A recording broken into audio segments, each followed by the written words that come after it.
Bab 51 Persaingan di Rumah Lelang. Si Feng memanggil panel pencarian, segera memasukkan kata-kata Hearthstone. Tiba-tiba, barisan informasi muncul di layar semi-transparan. Dalam sekejap, si Feng bisa melihat lebih dari 100 tumpukan Hearthstone yang dijual. Ada banyak pemain yang menjualnya. Ketika si Feng melihat setumpuk batu keras yang dijual seharga 1 koin emas, dia merasa pemain seperti itu pasti sudah gila karena kemiskinan. Segera, si Feng memfilter tampilan untuk menunjukkan harga dari terendah ke tertinggi. Setelah menyesuaikan tampilan, tumpukan Hearthstone yang termurah masih berharga 26 koper. Setelah dikurangi biaya pemrosesan dari rumah lelang, pemain masih bisa menerima 25 koper. Seperti yang diharapkan, harga jauh lebih tinggi dari biasanya. Namun, si Feng masih harus membelinya. Dia bisa membelinya selama harganya di bawah 30 tembaga. Tiba-tiba, jumlah Hearthstone yang tersedia di rumah lelang telah berkurang setengahnya. Yang tersisa semuanya dijual seharga 30 koper ke atas, dan tidak ada boros siapa yang akan membelinya. Setelah melihat Hearthstone, si Feng dengan santai mengambil bagian lain-lain. Mata si Feng tiba-tiba bersinar. Sebenarnya ada set kartu. Selain itu, ada sejumlah besar dari mereka. Ada beberapa kesempatan bagi monster untuk menjatuhkan set kartu ini, namun, tingkat drop untuk itu sangat rendah. Bahkan tidak ada peluang 10.000 sampai 1 untuk dijatuhkan. Monster di bawah level 10 mampu menjatuhkan 12 set kartu, dan mereka dibagi menjadi 2 peringkat, pangkat perunggu dan pangkat misterius besi. Prajurit memiliki baja, tentara salib, dan kegilaan. Spesialis senjata memiliki kekacauan, pembalasan, dan badai. Penyembuh memiliki divine, nature, dan noble. Mages memiliki elemen, full, dan demon. Kedua belas set kartu ini masing-masing mewakili 12 pekerjaan yang berbeda. Setiap set memiliki 9 kartu di dalamnya, dan setiap kartu memiliki nomor di belakangnya. Selama seorang pemain bisa mengumpulkan satu set lengkap, mereka bisa menukarnya dengan sepotong peralatan set untuk pekerjaan masing-masing. Kembali pada masa itu, sebagian besar pemain tidak tahu untuk apa set kartu ini. Selain itu, tidak ada pengantar untuk set kartu ini. Pemain, pada waktu itu, hanya menyimpan set kartu ini di tas mereka atau menjualnya di rumah lelang. Hanya ketika mode normal dari dungeon level 10 yang beranggotakan 50 orang di dekat kota dibersihkan, para pemain ini menemukan sebenarnya ada NPC yang akan berdagang untuk set kartu ini. Tergantung pada peringkat set kartu, mereka dapat ditukar dengan peralatan perunggu atau peralatan misterius besi. Peralatan set ini benar-benar luar biasa.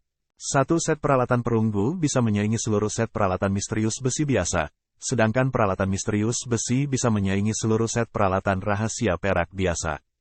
Jadi, set kartu ini yang tidak ada yang peduli sebelumnya tiba-tiba menjadi populer dalam semalam. Setiap kartu dijual dengan harga astronomi. Meski begitu, banyak guild masih panik terhadap mereka, terus-menerus membelinya. Sementara itu, ada ratusan set kartu saat ini ditampilkan di depan si Feng, namun sebenarnya tidak ada yang menginginkannya.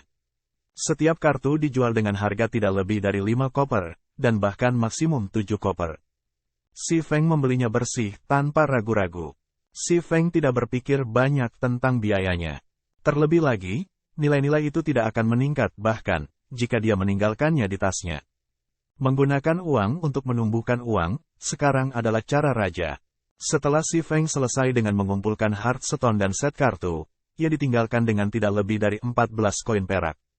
Setelah itu, si Feng mencari buku-buku keterampilan melalui panel pencarian. Untuk menentukan kekuatan pemain di domain dewa, selain melihat peralatan mereka, jumlah keterampilan yang mereka pelajari adalah faktor lain. Jika seorang pemain memiliki banyak keterampilan, mereka dapat memiliki berbagai pola serangan untuk digunakan dalam pertempuran. Pendekar ahli biasanya bisa menggunakan lebih dari 20 keterampilan dalam pertempuran, sedangkan ahli tingkat pertama bisa menggunakan lebih dari 40 keterampilan dalam pertempuran. Adapun para ahli tingkat atas, mereka tidak perlu disebutkan. Si Feng adalah seorang ahli tingkat pertama, namun, ia memiliki kurang dari 10 keterampilan. Kondisinya benar-benar menyedihkan. Namun, ada sangat sedikit buku keterampilan yang saat ini sedang dijual. Dalam keadaan normal, pemain biasanya akan menggunakan buku keterampilan pada diri mereka sendiri atau menukarnya dengan keterampilan yang dapat mereka gunakan. Si Feng membaca lebih dari 10 halaman sekaligus. Selama dia melihat skill yang bisa digunakan oleh pendekar pedang, dia langsung membelinya. Ketika Si Feng tiba di halaman terakhir, pikirannya menjadi kosong. Apakah lu bercanda? Bahkan, Defensive Blade sedang dijual. Si Feng menjadi liar dengan sukacita. The Defensive Blade adalah skill pembangkit tenaga pendekar swordsman. Itu juga skill yang pasti membunuh ketika berurusan dengan mage. Namun, skill itu juga memiliki drop rate yang terkutuk. Bahkan dalam kehidupan sebelumnya, Si Feng hanya berhasil mendapatkan keterampilan setelah dia jauh di atas level 40. Si Feng benar-benar tidak membayangkan dia akan bisa melihatnya sekarang. Meskipun harga jualnya sedikit tinggi, 6 perak masih bisa diterima oleh Si Feng. Si Feng segera mengajukan penawaran 7 koin perak, tidak ingin membuang waktu terlalu banyak. Sangat cepat, Si Feng membeli keterampilan untuk 7 koin perak. Dengan daya beli saat ini dari 7 koin perak, Si Feng bisa membeli 5 hingga 6 buku keterampilan dasar. Namun, Si Feng menghabiskan mereka semua di Blade Defensive tanpa mengedipkan kelopak mata. Selain membeli keterampilan langka, pisau pertahanan, Si Feng juga membeli 3 keterampilan umum, mengamati mata, Windwalk, dan Earth Splitter. Pada catatan lain, sementara Si Feng gembira atas pembeliannya, situasi di rumah lelang mulai berubah panik. Anggota logistik dari berbagai guild semuanya merah tua di telinga mereka, kemarahan mereka membumbung ke langit. Sial, 9 koin perak masih belum cukup untuk mendapatkan peralatan ini. Guild kaya mana yang memberi 10 koin perak? Kamu binatang, mengapa lu tidak melihat sisi gue? Seseorang sudah menawar 10 perak dan 65 tembaga. Orang-orang ini benar-benar gila. Gue hanya membawa 10 koin perak. Apa yang harus gue lakukan sekarang sehingga gue tidak bisa menyelesaikan tugas gue? Mengerikan, mereka menyembunyikan nama mereka dan hanya menempatkan beberapa peralatan ini di pelelangan. Bagaimana gue bisa merebut satu? Orang-orang ini adalah anggota logistik persekutuan yang tidak memiliki peringkat. Mereka berada di ambang kegilaan ketika mereka melihat tawaran persekutuan yang lebih besar, masing-masing lebih tinggi dari yang lain. Namun, orang yang paling keji adalah pencipta peralatan.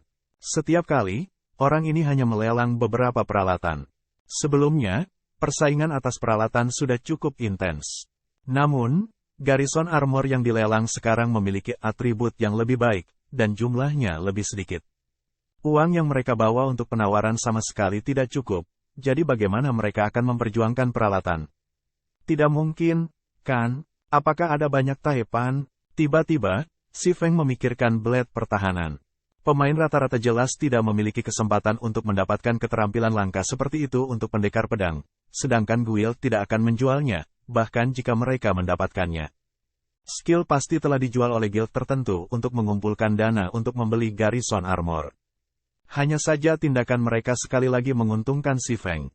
Dalam beberapa saat, ketujuh Garrison Armor mengalami kenaikan harga melewati 11 perak. Harga seperti itu bahkan mengejutkan Si Feng, dirinya sendiri. Dari mana tiba-tiba begitu banyak guild kuat? Dengan sumber keuangan dari persekutuan seperti itu, mereka seharusnya tidak menghabiskan banyak uang untuk sepotong peralatan perunggu. Namun, apa yang Si Feng tidak tahu adalah, setelah ia menempatkan Garrison Armor pada pelelangan, anggota logistik dari berbagai perserikatan besar melaporkan situasinya kembali ke pemimpin persekutuan mereka.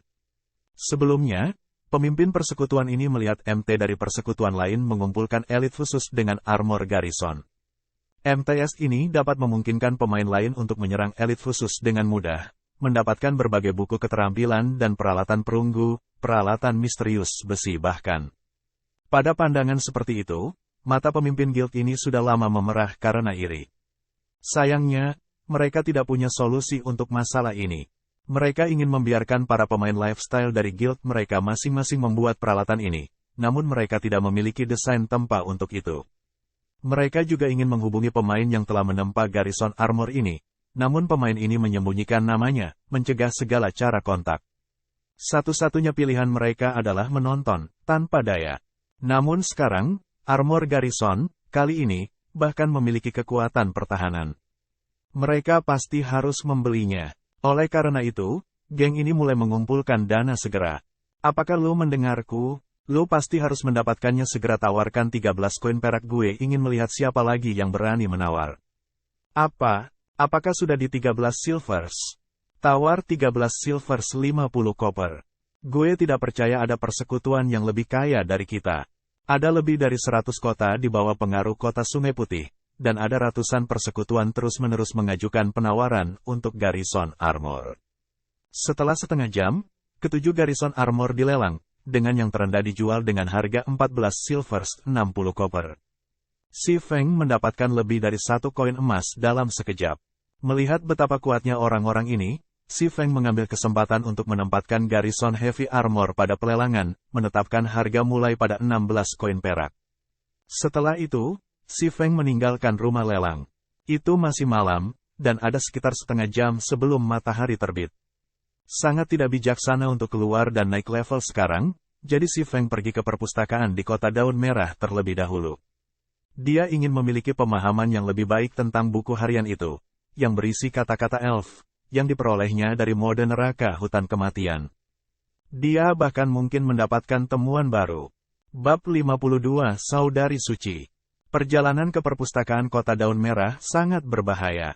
Jika pemain normal pergi ke sana, ada peluang 30% bagi orang itu untuk mati sekali. Sedangkan untuk 70% sisanya, dia akan mati berkali-kali. Oleh karena itu, sebelum menuju ke perpustakaan, Si Feng menyimpan semua batu keras dan batu bertuah ke bank. Batu bertuah akan jatuh setelah kematian.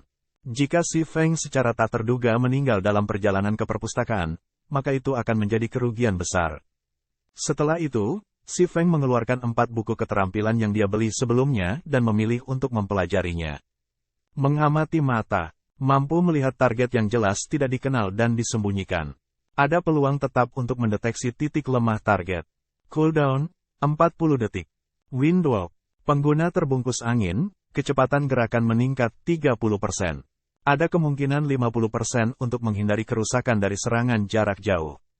Durasi 10 detik. Cooldown, 2 menit. Earth Splitter, membutuhkan Sword, menyebabkan 30 base damage ke target setelah digunakan, dan berdasarkan periode pengisian daya antara 0,2 detik hingga 3 detik, maksimum 300% kerusakan senjata dapat ditingkatkan. Jangkauan serangan 8 yard. Cooldown, 1 menit. Blade pertahanan, membutuhkan Sword. Kisaran serangan normal meningkat 10 yard setelah digunakan. Mampu memblokir hingga maksimal 6 serangan jarak jauh atau 3 serangan jarak dekat. Durasi 25 detik. Cooldown, 3 menit. Dengan keterampilan baru ini, kemampuan bertahan hidup dan serangan Si Feng meningkat pesat. Dengan demikian, bahaya dia pergi ke perpustakaan tidak lagi besar. Perpustakaan Red Leaf Town jauh dari area perdagangan. Itu terletak di daerah kumuh kota Daun Merah. Daerah kumuh adalah lokasi paling populer kedua setelah area perdagangan. Ada banyak jenis orang di sana. Dan itu adalah tempat para penjahat bercampur dengan orang-orang jujur. Itu juga lokasi kunjungan favorit beberapa pemain, dan ini karena nama alternatif daerah kumuh. Paradise of the Fallen. Saat Si Feng memasuki domain surga ini, dari sudut-sudut jalan, ia menemukan mata yang dipenuhi dengan keserakahan diarahkan padanya. Ini adalah tikus yang disembunyikan dalam kegelapan, yang tidak dapat diterima oleh cahaya, dan pengembara dari batas neraka. Pasti ada sebagian pemain di domain God yang berbeda dari orang biasa. Mereka tidak tertarik untuk menaklukkan Dungans, juga tidak tertarik pada kegembiraan yang datang dari berpetualang dan mempertaruhkan diri sendiri. Satu-satunya hal yang diminati para pemain ini adalah bandit. Mereka akan membunuh pemain lain dan menjara peralatan mereka. Kemudian, mereka akan menjualnya kepada orang lain dengan harga tinggi, menghasilkan banyak uang.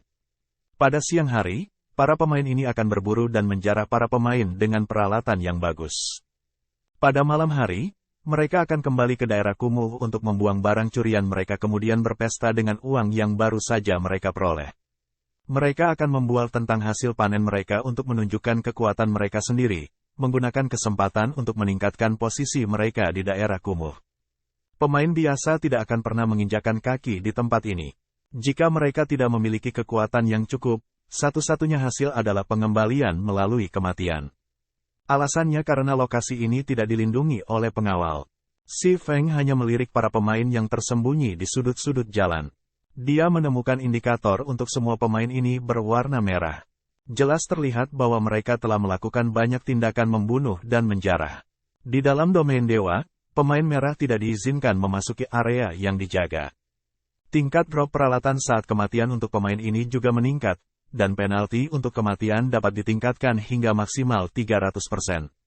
Selain itu, mereka akan ditangkap dan dipenjara oleh pengawal jika mereka memasuki daerah yang dijaga, dan durasi mereka di penjara tergantung pada nilai kejahatan mereka.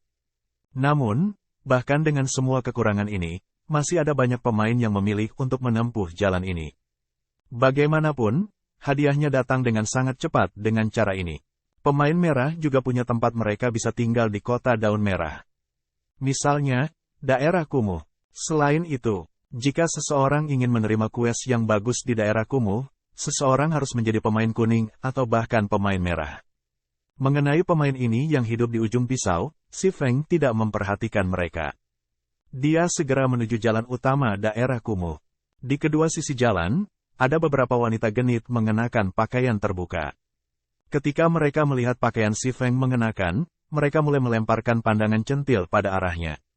Mereka ingin menghabiskan malam yang menyenangkan dengan Si Feng, menghasilkan koin di sepanjang jalan. Adik kecil, apakah lu di sini untuk bersenang-senang? Datang ke sini untuk kakak. Kakak perempuan menjamin bahwa lu akan memiliki malam yang menyenangkan. Seorang wanita memikat mengenakan pakaian kulit merah yang hidup menghalangi jalan Si Feng. Si Feng segera menggunakan mengamati mata. Sarlin, peringkat elit, level 8, HP 1200/1200. Hahaha, Sarlin, lu mencoba menyelinap lagi. Bagaimana bisa lu tidak mengundang kami ke acara yang sangat membahagiakan ini? Sekelompok pria yang kuat dan jahat berjalan mendekat, masing-masing membawa senyum dingin di wajah mereka. Apakah ini perampokan? Si Feng memandang sekelilingnya, dengan tenang bertanya. Dia menemukan dirinya sudah dikelilingi oleh NPC. Ada juga beberapa pemain merah di sudut rumah yang rusak, mencibir di wajah mereka. Di Gods Domain, sangat umum bagi pemain untuk dirampok oleh NPC. Selain itu juga bukan pertama kalinya Si Feng dirampok oleh NPC. Insiden yang meninggalkan kesan paling dalam padanya adalah ketika dia berada di Creation Mountain Range. Di sanalah dia dirampok oleh NPC Warlord. Pada saat itu, Si Feng hanya bisa tak berdaya membayar tol jalan. Saat ini, sebelum dia, ada level 8 elit NPC selain kelompok level 7 common NPC. Itu adalah pemandangan yang sangat umum bagi daerah kumuh, tetapi Si Feng tidak memiliki siapapun untuk disalahkan kecuali dirinya sendiri karena datang ke tempat ini. Berat, karena lu terlihat seperti orang yang jujur, kami tidak akan terlalu merepotkanmu. Bagikan 5 koin perak, dan kami akan membiarkan lu lewat. Kalau tidak, kami akan mengambil tindakan secara pribadi, kata seorang pria yang terluka sambil mencibir. Kalau begitu datang ke sini dan ambil, Si Feng mencibir saat dia mengeluarkan Abyssal Blade. Jika lu harus membayar tol, maka selamat. Lu tidak hanya akan kehilangan uang lu, tetapi lu juga harus kehilangan hidup lu. Lu akan kehilangan setidaknya peralatan yang ada di orang lu. Ini adalah alasan mengapa pemain normal memiliki peluang 30% untuk mati sekali di daerah kumuh. Jika lu ingin NPC ini yang berkeliaran di batas kegelapan untuk menegakkan janji mereka, pasti ada sesuatu yang rusak dengan otak lu. Wajah Sarlin yang menarik mengungkapkan jejak kedengkian. Berat, lu sedang mencari mati seorang pria yang menggunakan pisau level 7 bergegas ke Si Feng. Si Feng menikam Abyssal Blade ke arah pria itu tanpa ragu-ragu. Double chop, Thundering Flash, Earth Splitter. Pedang tebasan demi tebasan pedang menembus leher dan hati pria itu. Dengan tubuh yang sepenuhnya diarahkan dengan peralatan perunggu, dikombinasikan dengan kekuatan serangan Abyssal Blade, serangan Si Feng segera mengurangi 750 HP orang itu menjadi 0. Masih ingin melanjutkan? Si Feng melirik NPC sekitarnya, mencibir. NPC semua terkejut oleh Si Feng. Mereka semua berpisah dan memberi jalan kepada Si Feng, satu demi satu. Sementara itu, para pemain yang bersembunyi di sudut juga terkejut. Si Feng telah membunuh NPC level 7 hanya dalam beberapa langkah. Pemain ini terlalu kuat secara alami. Para pemain ini tidak akan menemukan masalah dengan pemain yang mereka tahu kuat. Di daerah kumuh, kekuatan adalah segalanya. Diam-diam, para pemain ini meninggalkan tempat kejadian. Hanya Sarlin yang tetap tinggal dengan ekspresi tertarik. Adik kecil, Lu benar-benar kuat. Lu telah membuat kakak perempuan benar-benar mengagumi lu. Gue ingin tahu kemana tujuanmu. Kakak perempuan dapat membimbing lu ke sana dan menyelamatkan lu dari banyak masalah, sedangkan lu hanya perlu membayar harga yang sangat kecil. Charlene berjalan menuju Si Feng, menawarkan dengan senyum tenang. Tidak perlu menyusahkan dirimu sendiri. Gue kenal dengan jalan ke perpustakaan. Si Feng tidak ingin terjerat dengan NPC ini. Dia hanya ingin mencari petunjuk tentang buku harian Elven. Charlene tersenyum dengan lebih gembira lagi ketika dia mendengar Si Feng menolak. Aku adalah pustakawan, Charlene. Lu dapat menanyakan hal-hal tentang perpustakaan kepada gue. Tidak ada yang lebih akrab dengannya daripada diriku sendiri. Charlene membusungkan puncak kembarannya yang berharga, tersenyum manis. Bukankah pustakawan Kota Daun Merah adalah suster suci? Si Feng tidak mempercayainya. Oh, apakah lu membicarakan hal ini? Charlene mengeluarkan satu set pakaian biarawati dan berganti pakaian dalam sekejap. Tiba-tiba, sikapnya yang liar benar-benar lenyap. Dia seperti malaikat yang telah turun ke dunia. Jauh dari ilahi. Kehadirannya membuat orang lain menginginkan pertobatan di hadapannya. Pada saat yang sama, informasi yang ditampilkan Charlene telah berubah. Suster Suci Charlene, pejabat ilahi, level 20, HP 10.000 per 10.000. Si Feng juga kaget. Situasi apa ini? Bahkan NPC punya pekerjaan sampingan. Bab 53 Kegelapan turun. Si Feng masih sedikit tidak dapat menerima makeover Charlene. Namun, Si Feng bisa dianggap beruntung karena bisa bertemu dengan pustakawan yang dikabarkan.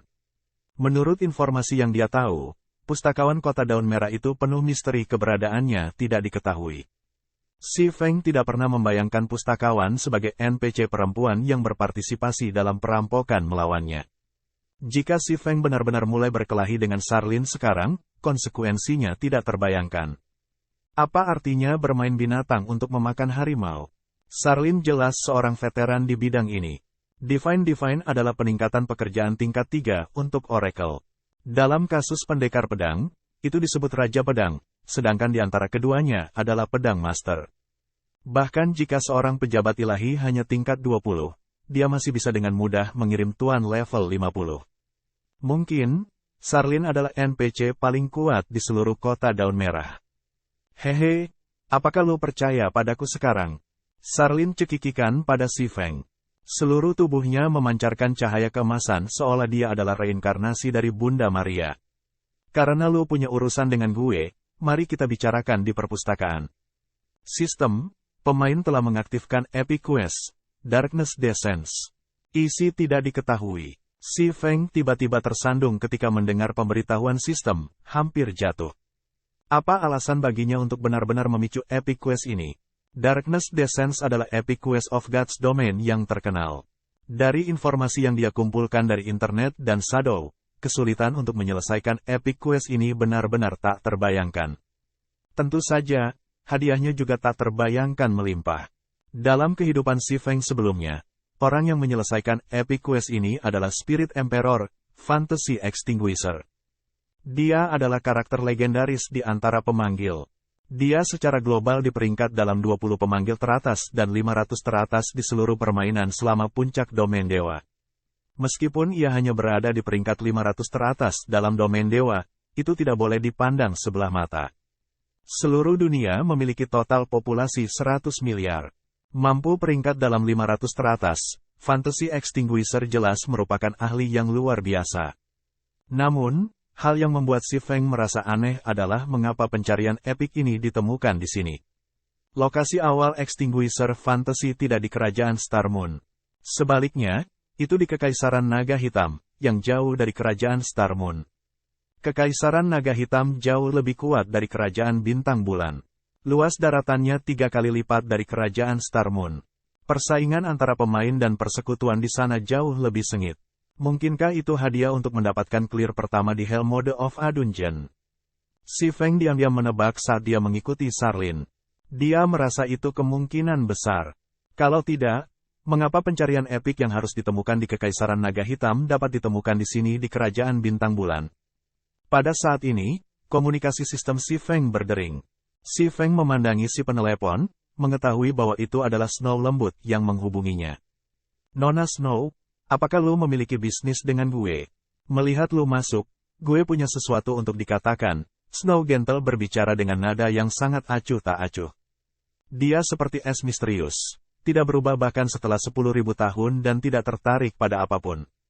Aku membutuhkan uang untuk membeli sesuatu, jadi gue mungkin perlu lebih banyak waktu untuk mengembalikan 15 perak yang gue berhutang padamu. Paling lambat, gue akan mengembalikannya kepada lu pada akhir hari ini. Baik, jika lu benar-benar terikat, besok juga baik-baik saja, jawab si Feng dengan tenang. Dia tidak lagi mengindahkan 15 koin perak Gentle Snow berhutang padanya.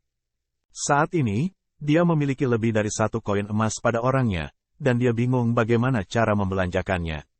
Snow lembut sedikit terkejut dengan ketidakpedulian si Feng bahkan terhadap uang sebanyak itu.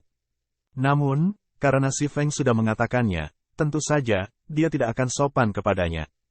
Dia dengan lembut berterima kasih padanya, berkata, terima kasih. Namun, apakah lu takut gue tidak akan mengembalikannya, menyebabkan lu kehilangan segalanya? Kamu adalah Dewi Salju. Mengapa lu bahkan mencoba untuk menipu pemain rata-rata dengan jumlah uang yang begitu kecil? Si Feng berkata sambil tersenyum. Rata-rata, lu berani menyebut diri lu rata-rata. Bahkan gue terkejut dengan peta dan strategi yang lu berikan. Kami hanya menghabiskan waktu 1 jam untuk membersihkan mode normal hutan kematian, lalu melanjutkan untuk menghapus mode keras juga. Sayangnya, Hell mode terlalu sulit. Kami tidak bisa menghapusnya, apapun yang terjadi. Snow yang lemah tersenyum tipis, berkata, gue sangat ingin tahu bagaimana lu semua berhasil membersihkan mode neraka. Jika lu mengatakan itu karena bantuan anggota partai lu, gue tidak akan percaya lu. Untuk menaklukkan Hell mode of the Deadly Forest, dia terutama menyerbu anggota elit Ouroboros dari kota lain. Namun, mereka tidak bisa melewati bos peringkat kepala suku pertama, Willy, tidak peduli apa yang mereka lakukan. Kerusakan Willy sangat mengerikan. Bahkan Seat Warrior yang dilengkapi dengan peralatan perunggu tidak bisa menahannya. Snow lembut benar-benar tidak bisa mengerti bagaimana pesta si Feng telah membersihkan mode neraka. Hanya beruntung, kata si Feng jujur. Karena lu tidak mau mengatakannya, gue masih harus memperebutkan sepotong peralatan, jadi, gue tidak akan berbicara dengan lu lagi. Jangan lupakan janji dungeon kami. Snow lembut tidak melanjutkan mengejar si Feng tentang bagaimana ia bisa menghapus mode neraka. Hanya hard mode saja memberi mereka panen yang bagus. Berebut peralatan, apakah itu armor berat Garrison? Si Feng bertanya dengan santai. Bagaimana lu tahu? Apakah lu juga memperjuangkan peralatan ini? Gentle Snow menganggukkan kepalanya sambil berkata. Atribut untuk Garrison Heavy Armor ini terlalu besar. Jika mereka memiliki peralatan ini, tidak akan ada banyak masalah ketika mereka memasuki level 3 Wolfman Dungeon. Si Feng tahu dia sudah terlalu banyak bicara, tetapi dia tetap tenang ketika dia menjawab, ya, tapi gue tidak berpikir akan ada banyak orang yang bersaing untuk itu. Gue sudah menyerah karenanya sekarang. Memang, harganya telah mencapai 23 koin perak, dan hanya persekutuan dengan dana kuat yang akan dapat membelinya. Gue tidak akan berbicara dengan lu lagi. Gue masih perlu menjual beberapa barang. Gentle Snow memutus panggilan setelah menyelesaikan bagiannya. Sementara itu, Zhao Yueru, yang duduk di samping Snow lembut, cemberut bibirnya yang halus. Dia menendang keributan, mengeluh, Snow, kenapa lu membiarkan bajingan itu bergabung dengan tim kami? Tidak peduli apa. Bajingan itu hanya beruntung, dan keahliannya hanya rata-rata. Dia secara kebetulan menemukan dungeon kecil seperti Deadly Forest yang tidak banyak berubah sejak rilis resmi game, dan dia sangat beruntung membersihkan Hell mode of the Dungeon. Tidak ada gunanya membawanya ke tim dungeon 20 orang. Juga, tingkat keterampilan anggota partainya terlalu menyedihkan untuk dilihat. Mereka pasti akan menjadi beban bagi kemajuan kita. Anggota elit Ouroboros yang berdiri di belakang Snow lembut juga setuju dengan kata-kata Zhao Yueru. Mereka adalah elit dari Ouroboros.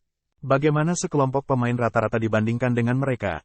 Gue merasa bahwa kakak Ye Feng tidak sesederhana itu. Dia benar-benar rendah hati ketika dia mengatakan dia membersihkan dungeon karena keberuntungan. Keahliannya luar biasa, jadi tidak akan merugikan mengundangnya untuk bergabung dengan kami. Xiao Yue dengan lembut menawarkan pendapat pribadinya. Gadis kecil, apa yang lu ketahui tentang pembohong? Lu tidak tahu seberapa buruk bajingan itu. Juga, dia menghabiskan banyak waktu hanya mencapai level 1.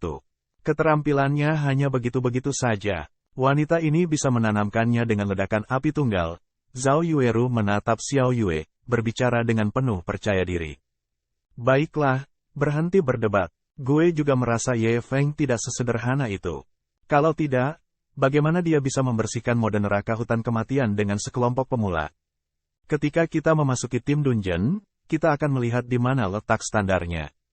Jika dia tidak buruk, gue mungkin mempertimbangkan untuk merekrutnya menjadi tentara pembunuh dewa. Namun sekarang, mari kita tawaran pertama untuk garrison heavy armor ini. Snow lembut mengeluarkan batuk lembut. Semua orang tiba-tiba terdiam, tercengang. Mereka tidak pernah membayangkan bahwa Snow lembut akan memiliki pertimbangan seperti itu. Dia sebenarnya berencana untuk membiarkan Ye Feng bergabung dengan tentara pembunuh dewa. Anggota tentara pembunuh dewa adalah elit di antara elit Ouroboros. Setiap anggota memiliki keterampilan yang hebat, dan mereka adalah para ahli yang dipilih dari puluhan ribu pemain. Semua sumber daya persekutuan diprioritaskan pada pasukan pembunuh dewa. Selain dari ketua dan subpemimpin, Guild of God Slaying Army memiliki otoritas paling besar di dalam guild. Banyak ahli di dunia maya berjuang tanpa lelah untuk bergabung dengan pasukan pembunuh dewa. Namun, sebagian besar dari orang-orang ini semuanya ditolak. Di sisi lain, Ye Feng, yang tiba-tiba muncul di hadapan mereka, sebenarnya memiliki peluang yang sangat besar untuk memasuki pasukan pembunuh dewa, dan pemandangan seperti itu telah menyebabkan kecemburuan besar di dalam diri mereka. Bab 54 Alkitab Kegelapan. Ketika Snow lembut memutus panggilan, si Feng menghela napas lega. Untungnya, dia tidak ditemukan. Jika Snow lembut menemukan bahwa si Feng adalah pencipta garrison armor, konsekuensi mengerikan mungkin terjadi. Juga, si Feng tidak meragukan kemungkinan Snow lembut menggunakan pendekatan yang kuat. Dewi Salju bukan gelar kosong. Metode kepalan tangannya memiliki banyak ahli yang diikat lidah. Kalau tidak, dia tidak akan bisa mengurus begitu banyak ahli. Namun, si Feng menemukan hal yang menarik dari kata-kata Gentle Snow. Banyak guild di White River City sudah mulai mementingkan garrison armor. Ini berarti reputasi armor garrison sudah menyebar. Saat ini, popularitas garrison armor mungkin telah mencapai puncaknya. Itu adalah peluang besar bagi si Feng untuk menjual garrison armor dalam jumlah besar, menghasilkan banyak uang. Setelah periode lain berlalu, nilai garrison armor tidak akan sebesar seperti sekarang. Mari kita lihat Epic Quest. Maka gue akan kembali untuk membuat armor garnisun. Si Feng tidak sabar ingin kembali membuat garrison armor sekarang karena kesempatan baginya untuk menghasilkan banyak uang telah tiba. Namun, quest epic saat ini sebelum dia jauh lebih penting. Jika dia menyerah sebagian, dia pasti akan menyesalinya selama sisa hidupnya. Quest epic ini memainkan peran besar dalam memungkinkan Fantasy Extinguisher pencapaian legendaris. Tentu, si Feng tidak akan melepaskan pertemuan kebetulan ini.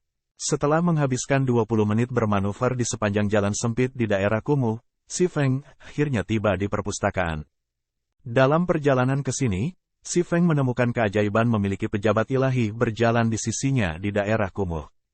NPC yang bermaksud merampoknya semua mundur setelah melihat pakaian Sarlin.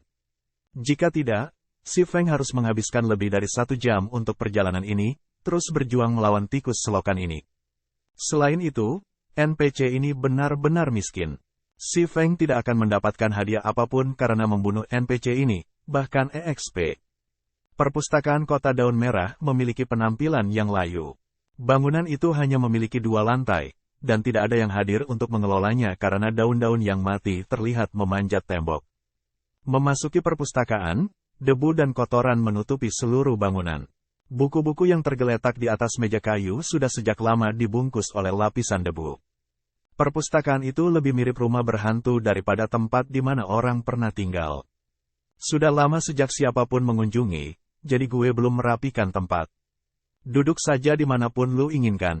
Sarlin tersenyum samar ketika dia menunjuk ke arah sebuah kursi yang tertutup debu, tidak memahami bahwa tindakannya sangat tidak pantas. Pegawai negeri suci, gue datang ke sini karena gue ingin buku harian ini diterjemahkan, si Feng kata, langsung menuju titik.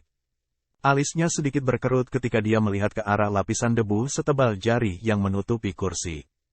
Dia benar-benar tidak ingin mengotori pakaiannya. Namun, Charlene tetap mengurus bisnisnya sendiri ketika dia mencari sesuatu di rak buku. Sepertinya dia tidak mendengar si Feng berbicara sama sekali. Si Feng sudah lama terbiasa dengan perilaku seperti itu, jadi dia memilih untuk tetap diam. Ada segala macam NPC di domain God. Itu terutama berlaku untuk NPC penting. Perilaku unik dan aneh dianggap hal-hal kecil. Ada NPC terkenal yang jauh lebih terkutuk. NPC ini menyebabkan banyak guild kelas 1 mengutuk ibu mereka. Setelah menunggu 10 menit penuh, Charlene akhirnya keluar dari tumpukan rak buku. Di tangannya, dia memegang buku tua yang tebal dan compang camping. Aku tahu kenapa lu ada di sini.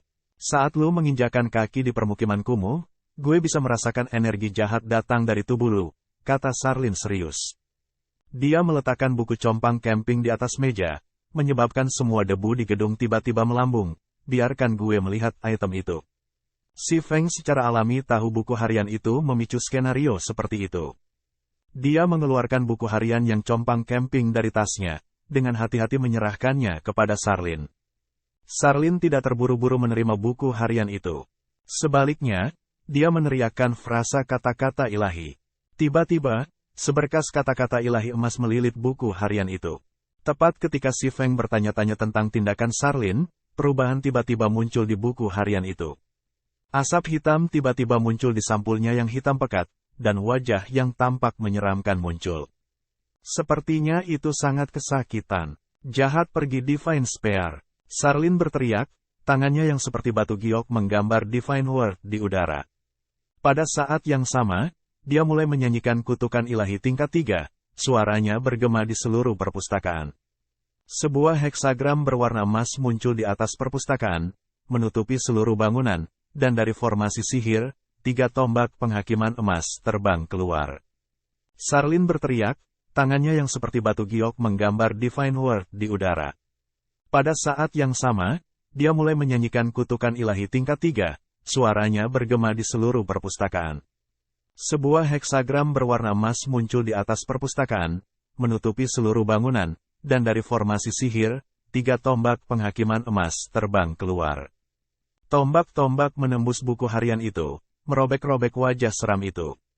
Hahaha, gue tidak akan menyerah, kita akan bertemu lagi. Wajah seram itu tertawa keras ketika mengucapkan kata-kata yang menakutkan. Kedua matanya tertempel dengan kuat ke arah si Feng seolah-olah kata-kata itu ditujukan untuknya. Dalam beberapa saat, asap hitam di atas buku harian itu bubar. Sementara itu, dahi Charlene berkeringat. Kulitnya pucat pasi, dan dia saat ini terlihat sangat lemah. Sistem, lu telah dikutuk oleh iblis besar. 1. Semua atribut berkurang 50%, pengalaman yang diterima dari membunuh monster berkurang 95%. Sistem, lu telah diawasi oleh iblis besar. Hantu iblis besar akan datang untukmu dalam 30 hari. Jika lu terbunuh oleh hantu, tubuhmu akan diambil alih oleh iblis hebat. Buat lebih kejam, mengapa tidak?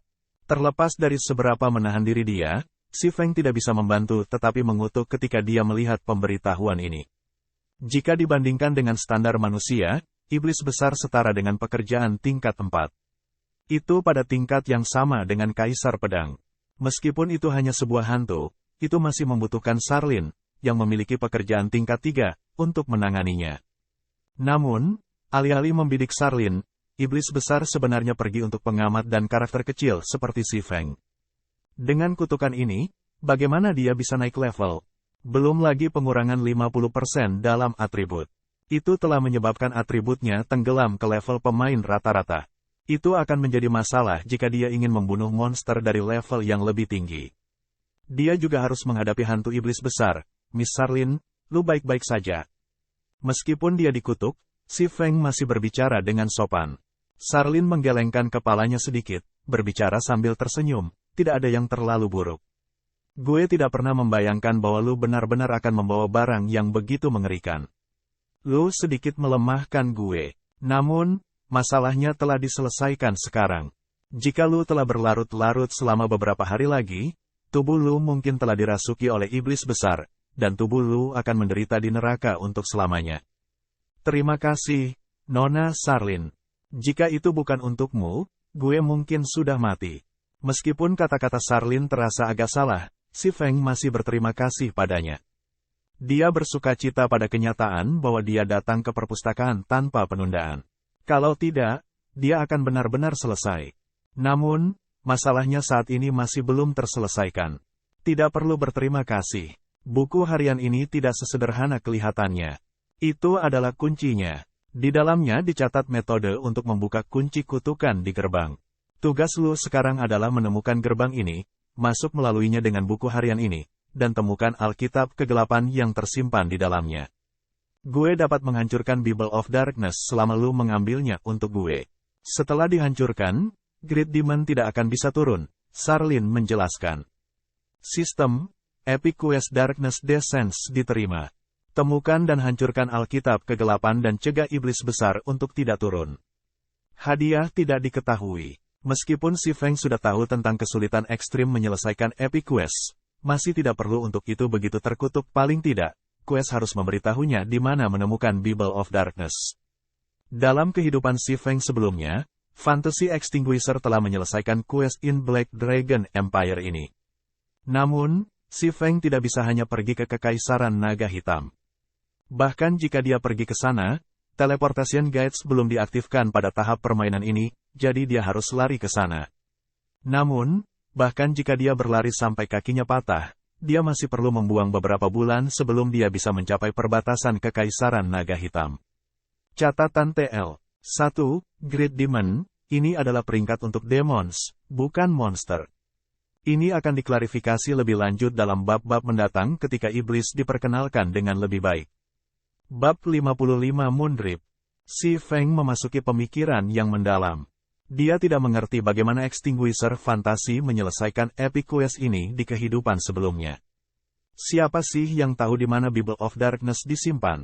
Selain itu, dalam kehidupan sebelumnya, informasi yang dikumpulkan si Feng mengenai quest ini sangat tidak lengkap, sehingga bagian yang bisa ia gunakan sebagai referensi sangat terbatas. Saat ini, kutukan jahat si Feng memanggul bahkan membuat meratakan masalah. Tidak peduli apa, dia harus memikirkan solusi untuk masalah ini. Kalau tidak, masalah yang akan dia hadapi di masa depan akan lebih besar. Nona Sarlin yang terhormat, gue sekarang dikutuk oleh iblis. Apakah lu memiliki metode untuk menyelesaikannya? Si Feng menenangkan hatinya. Dia menoleh untuk memandang Sarlin, yang saat ini dalam keadaan sulit, bertanya, juga, di mana gue dapat menemukan Alkitab Kegelapan. Bahkan petunjuk saja sangat membantu. Mendengar serangkaian pertanyaan si Feng, senyum cerah muncul di wajah Sarlin yang murni. Kamu benar-benar memiliki banyak pertanyaan, Bang 4T kecil. Bukannya gue tidak punya metode untuk menyelesaikan kutukan lu. Namun, lu harus tahu, untuk mendapatkan sesuatu, lu harus memberikan sesuatu sebagai balasannya. Hanya ada satu cara untuk menghilangkan kutukan, dan melakukan Moondrip. Moondrip adalah upacara yang bisa menghilangkan semua sihir dan kutukan di dunia. Namun, banyak bahan yang diperlukan untuk melaksanakan upacara ini. Gue akan memberikan materi yang diperlukan, tetapi sebagai imbalannya, lu harus membayar 3 koin emas sebagai imbalan untuk layanan gue. Jika lu ingin mendapatkan petunjuk tentang Bible of Darkness, lu harus membayar 10 koin emas tambahan sebagai biaya informasi. Si Feng merasakan hawa dingin turun di tulang punggungnya saat dia melihat ekspresi Sarlin, yang menjadi lebih bersemangat semakin dia menjelaskan. Itu terutama berlaku untuk mata Sarlin. Bahkan jika dia terlihat sangat murni saat ini, penampilannya masih belum cukup untuk menyembunyikan keinginan terbakar di matanya. Pada akhirnya, satu kata masih menentukan segalanya. Uang, sistem. Apakah lu ingin menerima quest untuk menghilangkan kutukan? Nona Sarlin yang terhormat, gue bersedia membayar upah itu. Apalagi yang bisa dikatakannya. Namun, harga 3 gold coin yang diminta Sarlin terlalu tinggi. Tidak ada satu pemain pun di White River City yang mampu membayar jumlah seperti itu sekarang. Karena lu bersedia, maka bayarlah deposit 1 koin emas. Sarlin mengulurkan tangan lembutnya tanpa menahan diri. Melihat tindakan Sarlin, si Feng curiga bahwa dia memiliki semacam teknik X-ray. Namun, dia harus membayar uang cepat atau lambat, jadi si Feng dengan enggan menyerahkan 1 koin emas kepada Sarlin. Saat si Feng telah menyerahkan uang itu, ia berubah dari taipan kaya menjadi petani miskin. Ini Ini untukmu. Lu harus mengisi energi di dalam benda ini terlebih dahulu. Ini akan membawa lu ke hutan cahaya bulan untuk mengumpulkan 30 buah Moonstone. Tidak apa-apa jika lu hanya mengembalikannya kepada gue. Sarlin mengambil koin emas yang bersinar dengan kecepatan kilat. Lalu mengeluarkan bola kristal seukuran kepalan tangan dan menyerahkannya ke Si Feng. Sistem Quest Moon Drip diterima. Lu harus mengumpulkan 30 keping Moonstone dan 2 koin emas untuk Sarlin. Setelah selesai, Sarlin akan menghilangkan kutukan jahat dari iblis besar pada lu. Si Feng menerima bola kristal dan melihatnya. Teleportasi Magic Orb. Mampu teleport pengguna ke dan dari Moonlight Forest segera setelah aktivasi. Kondisi aktivasi, 200.000 EXP perlu disimpan. 200.000 poin pengalaman sudah cukup untuk membuat rata-rata pemain naik dari level 0 ke level 7 dalam sekejap. Untuk Si Feng sekarang, jumlah seperti itu meminta hidupnya. Saat ini, pengalaman yang ia dapatkan dari membunuh monster akan berkurang sebesar 95%. Dia sama sekali tidak akan mendapatkan pengalaman dari membunuh monster pada level yang sama. Sedangkan untuk elit, dia hanya bisa mendapatkan sekitar 10 EXP karena membunuh satu yang levelnya lebih tinggi. Itu berarti dia harus membunuh 20.000 elit yang satu level lebih tinggi dari Hem untuk mengumpulkan 200.000 EXP. Berapa lama baginya untuk membunuh sebanyak itu? Selain itu, bahkan tidak ada banyak monster elit di kota Daun Merah. Ini benar-benar layak disebut Epic Quest. Kesulitannya benar-benar gila, Si Feng tertawa getir. Dalam kehidupan Si Feng sebelumnya, Fantasy Extinguisher mendapat dukungan dari guild tingkat pertama, Fantasy Shrine. Jadi, dia bisa menyelesaikan quest setelah banyak kesulitan. Namun, Si Feng tidak memiliki dukungan dari persekutuan kelas 1. Akan sangat sulit jika dia ingin menyelesaikan quest. Namun, selama Si Feng menyelesaikannya, hadiahnya akan dengan mudah mengalahkan masalah. Hadiah untuk Epic Quest ini menghasilkan ketenaran Fantasy Extinguisher. Meskipun Si Feng tidak memiliki persekutuan kelas 1 yang mendukungnya, dia adalah orang yang bereinkarnasi. Dia masih memiliki keunggulan dibandingkan pemain lain. Paling tidak, dia tidak akan kalah dari perserikatan tingkat pertama tentang mendapatkan uang. Sepertinya gue hanya bisa kembali dan menempa armor Garrison untuk saat ini. Si Feng menyimpan bola kristal dan meninggalkan perpustakaan. Dia berencana untuk pertama kali mendapatkan koin emas yang cukup sebelum memikirkan cara untuk menyimpan 200.000 EXP. Langit di luar sudah cerah saat Si Feng kembali ke area perdagangan. Banyak pemain sudah pergi untuk membunuh monster dan naik level, mengosongkan jalan dengan cukup sedikit. Si Feng segera pergi ke bank untuk mengambil materi penempaan dan batu bertuah. Tepat ketika Si Feng menuju ke asosiasi tempa, pemberitahuan datang dari sistem. Sistem, Garrison Heavy Armor yang lu tempatkan pada lelang telah terjual. Setelah dikurangi biaya pemrosesan, total 31 silvers 53 copper telah ditambahkan ke ruang tas lu. Apakah itu sangat berharga? Si Feng terkejut. Garrison Heavy Armor level 3 hanyalah peralatan yang memiliki atribut yang mirip dengan peralatan besi misterius. Paling-paling, nilainya 20 koin perak. Namun sekarang, telah terjual lebih dari 30 koin perak. Orang bisa membayangkan betapa paniknya para guild ini terhadap Garrison Heavy Armor. Antusiasme Si Feng semakin ditingkatkan dengan kedatangan informasi ini. Dia tidak bisa membantu tetapi berharap dia bisa segera memalsukan 100 keping Garrison Armor, menjualnya dan menghasilkan keuntungan besar. Oleh karena itu, Si Feng mengaktifkan Windwalk saat ia bergegas menuju asosiasi tempa. Tanpa ragu, Si Feng memesan ruang penempaan menengah selama 20 jam. Jika dia tidak menuai uang dari guild-guild itu sekarang, dia tidak akan melakukan keadilan terhadap reinkarnasinya sendiri. Di dalam ruang tempa, Si Feng memperbaiki semua batu yang dia kumpulkan, habis-habisan saat dia menempa Garrison Armor. Ketika Garrison Armor pertama berhasil ditempa, sistem Garrison Armor telah berhasil dipalsukan. Kemampuan pemalsuan meningkat 2 poin. Diperoleh 800 EXP. Sistem, apakah lu ingin menyimpan pengalaman yang diperoleh di Teleportation Magic Orb? Tiba-tiba, Si Feng menghentikan pekerjaan yang sedang dilakukannya. Dia memanggil sistem interface, memperhatikan dengan seksama. Aku mendapatkan 800 EXP dari penempaan. Si Feng meletakkan tangannya di dagunya, merenungkan. Tiba-tiba, dia berkata sambil tersenyum. bagaimana gue bisa melupakan ini dengan panik? Kutukan itu hanya ditujukan pada pengalaman yang diperoleh dari membunuh monster. Itu tidak berpengaruh pada pengalaman yang dihargai. Meskipun banyak waktu diperlukan untuk memalsukan peralatan, itu adalah cerita yang berbeda jika tingkat keberhasilannya sangat tinggi. Kecepatan leveling Si Feng pada saat itu akan jauh lebih cepat daripada pemain rata-rata. Bahkan dengan tingkat pengurangan pengalaman 95% saat ini ia berada di bawah. Dengan metode yang tepat di tangan, kesulitan Epic Quest telah sangat berkurang dalam sekejap. Selain itu, Si Feng memiliki buku penempaan. Itu bisa meningkatkan tingkat keberhasilan menempa Garrison Armor hingga 60%. Dengan itu, kecepatan leveling Si Feng akan sangat melampaui bahkan para pemain ahli. Tidak akan lama sebelum dia selesai mengumpulkan 200.000 EXP. Sedemikian rupa, Si Feng bisa menghasilkan tidak hanya uang, tetapi pengalaman juga. Itu membunuh 2 burung dengan 1 batu. Benar-benar hebat.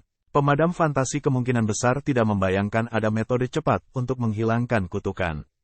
Berpikir sampai titik ini, Si Feng segera menyesuaikan untuk sistem untuk mendistribusikan 100% dari pengalaman yang diperolehnya untuk disimpan di Teleportation Magic Orb.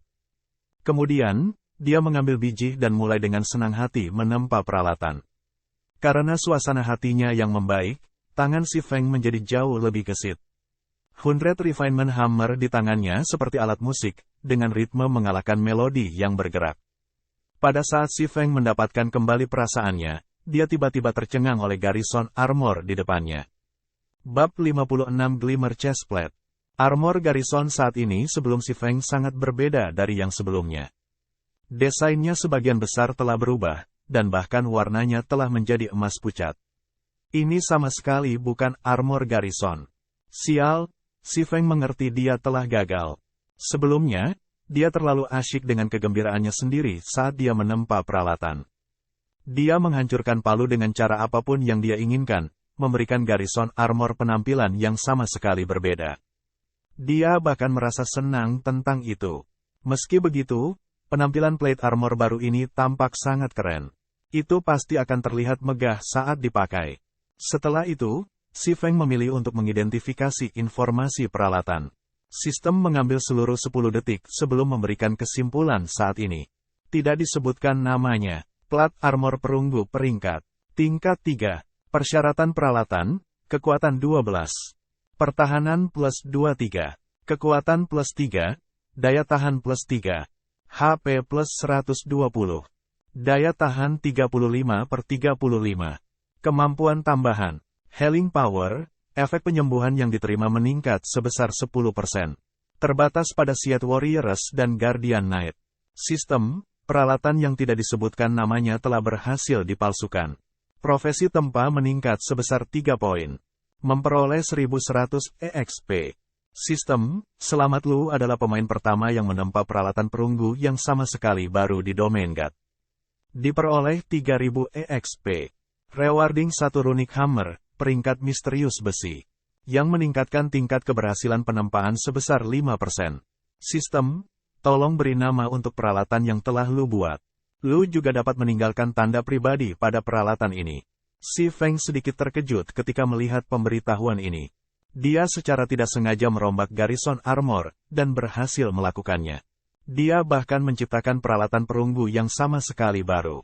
Keberuntungannya benar-benar baik. Atribut dari peralatan ini telah mencapai tingkat rata-rata peralatan misterius besi. Kalau saja bahan yang digunakan tidak begitu miskin, itu pasti akan menjadi peralatan misterius besi. Di Gods Domain, pemain dapat membuat peralatan. Namun, ini adalah tugas yang sangat sulit untuk diselesaikan. Tidak hanya pemain harus sangat akrab dengan penempaan, tetapi mereka juga harus memiliki pemahaman menyeluruh tentang berbagai bahan yang tersedia. Setelah menjalani ratusan uji coba, baru kemudian peralatan yang benar-benar baru dan berkualitas baik dapat dibuat. Biasanya, pemain yang ingin membuat peralatan baru hanya akan mulai melakukannya setelah mereka naik menjadi pemalsu tingkat lanjut. Setelah semua, untuk menjadi Master Forger, tidak hanya seorang pemain membutuhkan kecakapan yang cukup, mereka juga perlu membuat 3 potong peralatan misterius besi yang sama sekali baru, dan juga salah satu peralatan rahasia perak yang sama sekali baru. Hanya setelah semua kondisi itu tercapai, seorang pemain bisa menjadi Master Forger. Karena kondisi ini, para pemain yang menjadi Master Forges sangat langka. Sementara itu, Si Feng tidak sengaja menciptakan peralatan perunggu yang sama sekali baru. Tentu saja, efek Book of Forging berperan besar dalam berkontribusi pada kesuksesan ini. Karena warnanya telah menjadi emas pucat, dan itu memancarkan cahaya kusam, mari kita sebut itu Glimmer Chess Piece. Si Feng segera mengkonfirmasi nama baru peralatan itu. Setelah itu, dia meninggalkan jejak api hitam di sudut peralatan. Jejak ini setara dengan nama pemalsu. Di masa depan, ketika orang lain melihat simbol ini, mereka akan tahu bahwa peralatan ini dibuat oleh si Anu. Pada saat yang sama, simbol juga berfungsi untuk mencegah orang lain memalsukan pembuat asli peralatan. Dalam sekejap mata, informasi peralatan itu juga berubah. Glimmer Chess Piece, plat baja perunggu peringkat, tingkat 3, persyaratan peralatan, kekuatan 12, pertahanan plus 23, kekuatan plus 3, daya tahan plus 3, HP plus 120, daya tahan 35/35, kemampuan tambahan, Healing Power, efek penyembuhan yang diterima meningkat sebesar 10%. Terbatas pada Seed Warriors dan Guardian Knight. Di dada kanan Chess Piece Glimmer, tanda nyala api hitam muncul.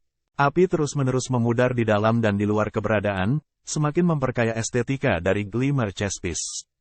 Sistem Black Flame Imprint telah berhasil didaftarkan. Jejak ini telah terikat ke Guen Gemlu, dan tidak ada orang lain yang dapat menggunakannya. Sistem penamaan berhasil. Desain forging untuk Glimmer Chess Piece telah dibuat secara otomatis. Pemain sekarang dapat secara sukarela menggambar desain tempa untuk Chess Piece Glimmer, memungkinkan orang lain untuk mempelajari desain tempa.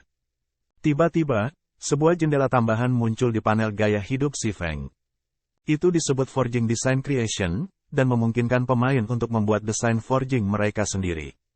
Si Feng merasakan ekstasi tanpa akhir ketika dia melihat jendela baru ini. Inilah manfaat dari menciptakan sesuatu yang orisinal.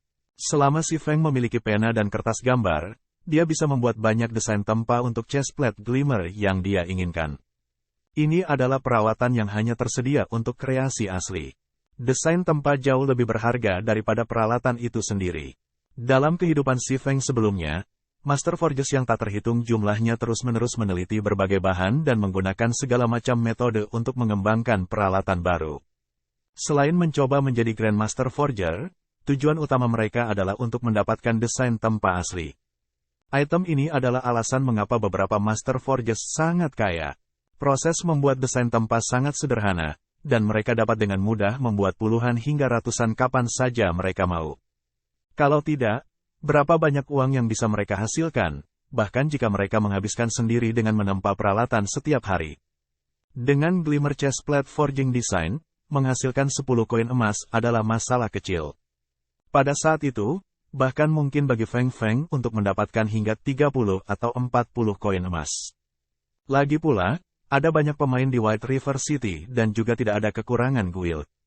Setelah itu, Si Feng terus menempa Glimmer Chessplates, tidak lagi menempa Garrison Armor. Keduanya membutuhkan bahan yang sama untuk membuatnya. Namun, Chessplate Glimmer memiliki penampilan yang terlihat lebih keren dan bahkan datang dengan kemampuan tambahan. Ada manfaat lain untuk ciptaan asli. Saat menempa kreasi lu sendiri, tingkat keberhasilan untuk itu meningkat sebesar 10%, dan peralatan juga akan memiliki peluang lebih tinggi untuk datang dengan kemampuan tambahan. Selama ketenaran Glimmer Chessplate menyebar, Si Feng tidak akan kesulitan menjual desain tempanya. Waktu berlalu, sedikit demi sedikit. Si Feng benar-benar tidak menyadari lingkungannya saat ia menempa peralatan. Hatinya dipenuhi dengan pikiran akan uang. 1 koin emas, 2 koin emas, 3 koin emas. Sepotong peralatan emas bersinar menumpuk di seluruh ruang tempa. Ketika 10 jam berlalu sejak Si Feng menyewa ruang tempa, pemberitahuan keras datang dari sistem. Baru kemudian Si Feng tiba-tiba menyadari 10 jam telah berlalu. Namun, keuntungannya bahkan lebih mengejutkan. Dia berhasil membuat total 142 buah peralatan, dan bahan yang dia beli hampir habis. Di antara atribut peralatan, ada beberapa yang bagus, dan ada yang buruk. Perbedaan di antara mereka adalah efek penyembuhan. Yang buruk memiliki 5%, sedangkan yang baik memiliki 12%. Ada total 76 buah yang memiliki efek penyembuhan di bawah 7%, 48 buah yang memiliki efek penyembuhan antara 7% dan 9%, dan 18 buah yang antara 10% dan 12%. Peralatan-peralatan ini mengisi lebih dari setengah ruang tas Si Feng. Pada saat yang sama, kecakapan Si Feng juga mengalami peningkatan besar, mencapai hingga 514 poin.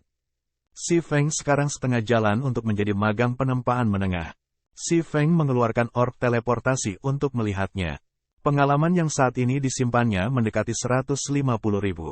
Selama Si Feng terus berupaya selama beberapa jam lagi, dia akan dapat menyimpan 200.000 dan segera pergi ke hutan cahaya bulan. Kecepatan di mana Si Feng mendapatkan EXP setidaknya 2-3 kali lebih cepat daripada pemimpin guild dari guild tingkat pertama. Setelah meninggalkan asosiasi Tempa, Si Feng berlari ke rumah lelang. Saat ini, mayoritas pemain rata-rata seharusnya sudah naik ke level 3, sedangkan banyak pemain veteran seharusnya naik ke level 4.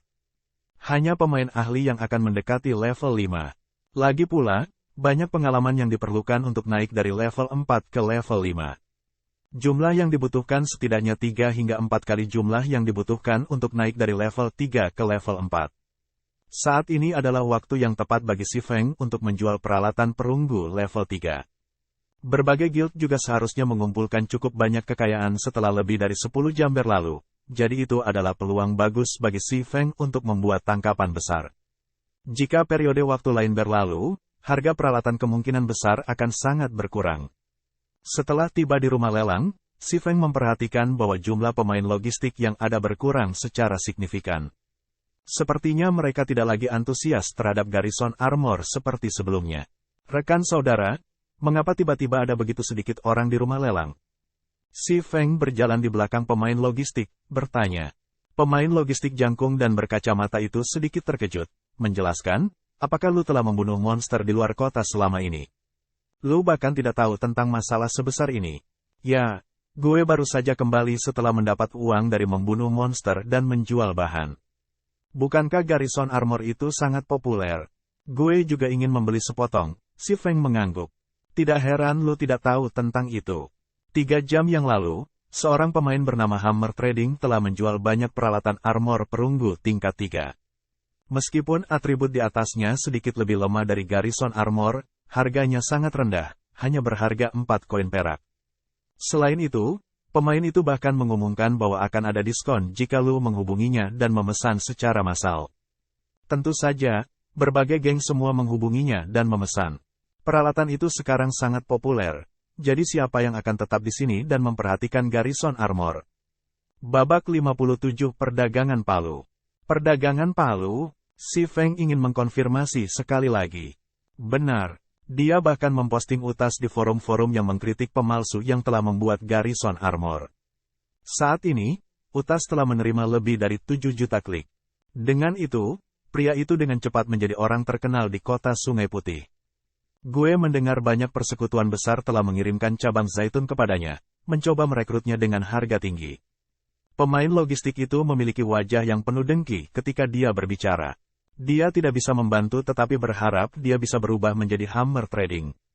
Dengan begitu, dia akan bisa menjalani kehidupan yang penuh dengan keindahan dan kekayaan. Si Feng hanya tersenyum pada pemain saat dia berbalik untuk berjalan menuju kursi kosong. Dia duduk dan memanggil forum resmi game. Dia ingin melihat dengan baik perdagangan Palu ini yang hampir merampas bisnisnya. Dalam kehidupan Si Feng sebelumnya, Hammer Trading tidak mengungkapkan dirinya secepat ini. Sebelum Shadow memburunya, ia telah bermain domain dewa dengan puluhan teman sekolah. Dengan dukungan dari teman-teman sekolah ini, di samping beberapa pertemuan kebetulan yang telah memungkinkannya untuk menjadi magang penempaan tingkat menengah, ia berhasil berkenalan dengan eselon atas Shadow. Pada saat itu, ada sedikit magang penempaan menengah. Peralatan perunggu yang dipalsukan pada saat itu juga sangat populer. Melihat situasi seperti itu, Shadow juga menginginkan bagian dari keuntungan. Jadi, mereka membayar harga yang besar untuk menyewa Hammer Trading. Bersamaan dengan dukungan terus-menerus dari Shadow Workshop, Hammer Trading tumbuh menjadi sosok yang mengejutkan, menjadi forger yang relatif terkenal dan menghasilkan Shadow banyak uang. Setelah itu, Hammer Trading juga mendapatkan talenta penempaan. 1. Di samping dukungan besar dari Shadow, yang memungkinkannya untuk menjadi Master Forger. Selama masa-masa itu, dia tidak memiliki sedikit pun rasa hormat kepada Si Feng, yang adalah pemimpin persekutuan bayangan pada waktu itu. Pada akhirnya, dengan dukungan kuat dari Hammer Trading, bersama dengan beberapa Master Forges dan Master Potion Makers, Lanhua Financial Groups dengan senang hati menyetujui Gue Sisi Shadow dari World Dominator. Kalau tidak, grup keuangan Lanhua tidak akan menyetujui keputusan tanpa ragu-ragu dan memberhentikan Si Feng pada saat yang sama. Si Feng membuka forum untuk Star Moon Kingdom, hatinya menyesali bagaimana nasib mempermainkannya.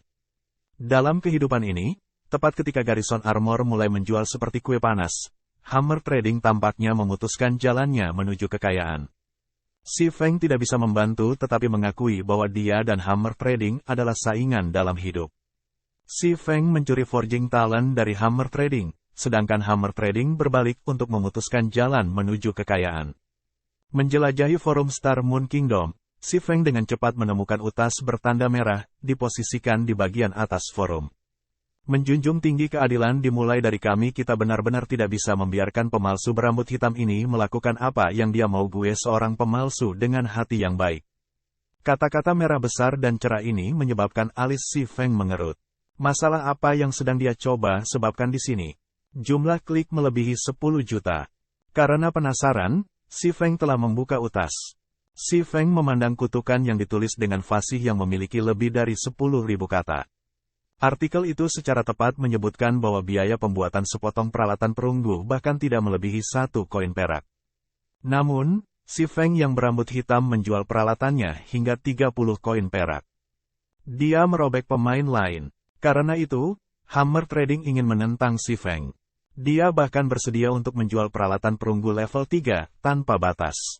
Hanya, karena tingkat kegagalan, dia tidak punya pilihan selain menjualnya dengan harga 4 silvers untuk mendapatkan kembali biaya pembuatannya. Artikel ini mendapat dukungan dari banyak pemain. Mereka semua menyatakan bahwa mereka tidak akan lagi membeli Garrison Armor dan bahwa mereka akan mendukung tindakan kebaikan Hammer Trading. Si Feng terdiam setelah membaca seluruh artikel. Seluruh artikel itu hanya mencoba untuk mencoreng reputasinya sambil meningkatkan diri Hammer Trading. Pada saat yang sama, Hammer Trading ingin menyatakan bahwa ia juga bisa memalsukan peralatan perunggu.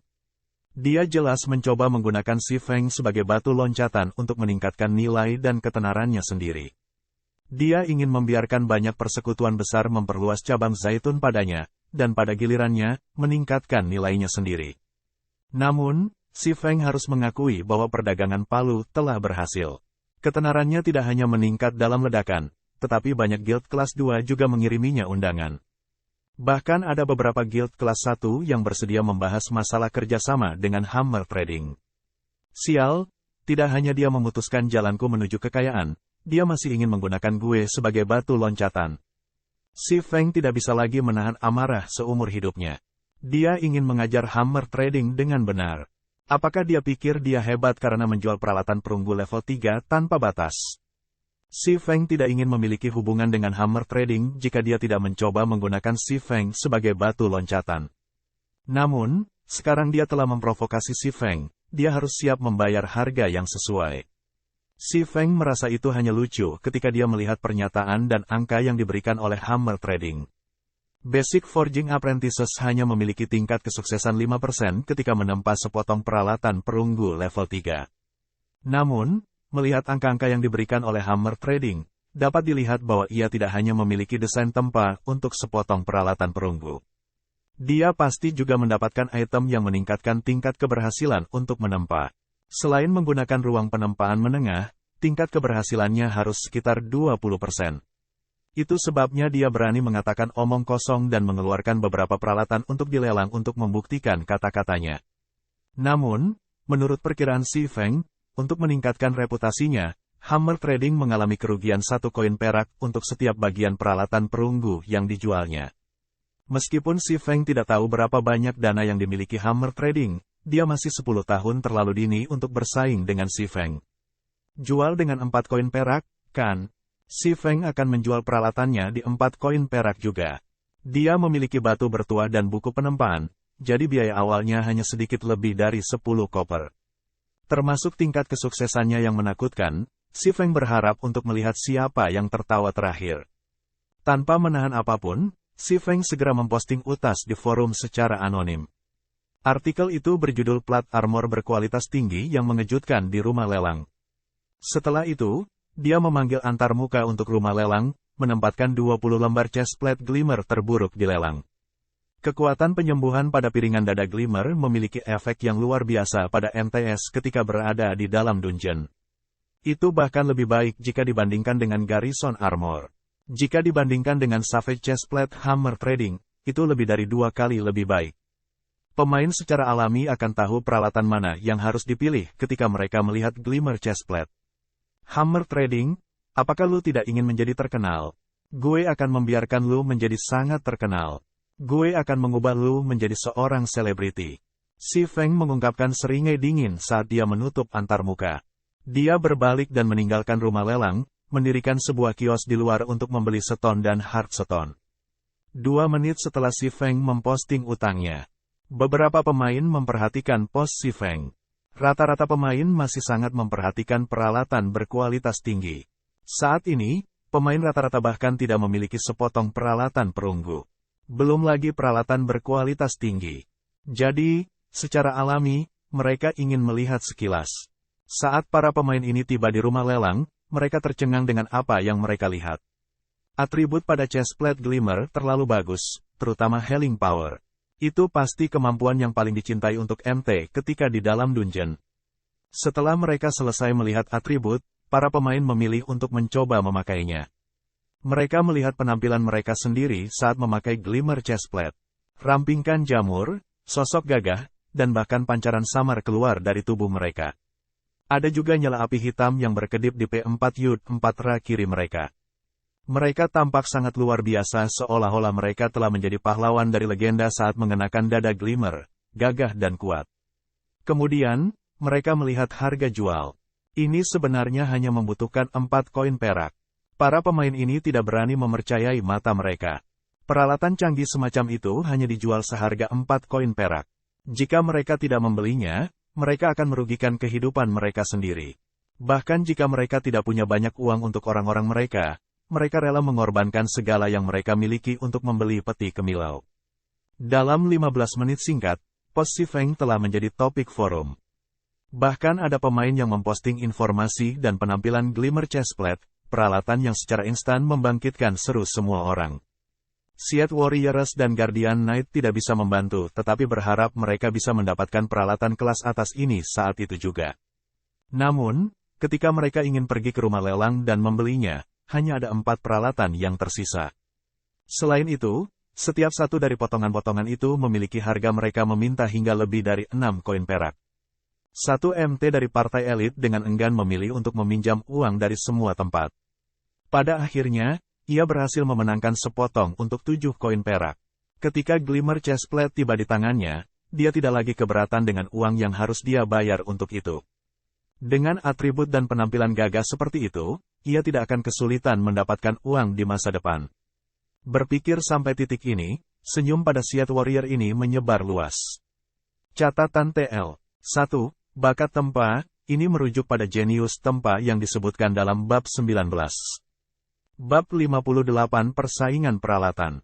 Hanya 20 menit setelah Si Feng menempatkan pelat dada Glimmer di lelang, semua 20 dari mereka telah terjual. Popularitas The Glimmer Chestplate jauh lebih baik daripada Garrison Armor. Bahkan ada beberapa pemain yang memamerkan pembelian mereka di forum resmi. Sebelumnya, para pemain ini harus mengemis, menggunakan berbagai metode untuk bergabung dengan sebuah pesta. Namun, sekarang, dengan peralatan mereka yang tampak megah, teriakan sederhana akan mengumpulkan mereka puluhan undangan dari partai elit untuk pilihan mereka sendiri. Menyusul naiknya popularitas Glimmer Chestplate, para pemain yang gagal membeli semuanya memukul dada mereka sendiri dengan sedih.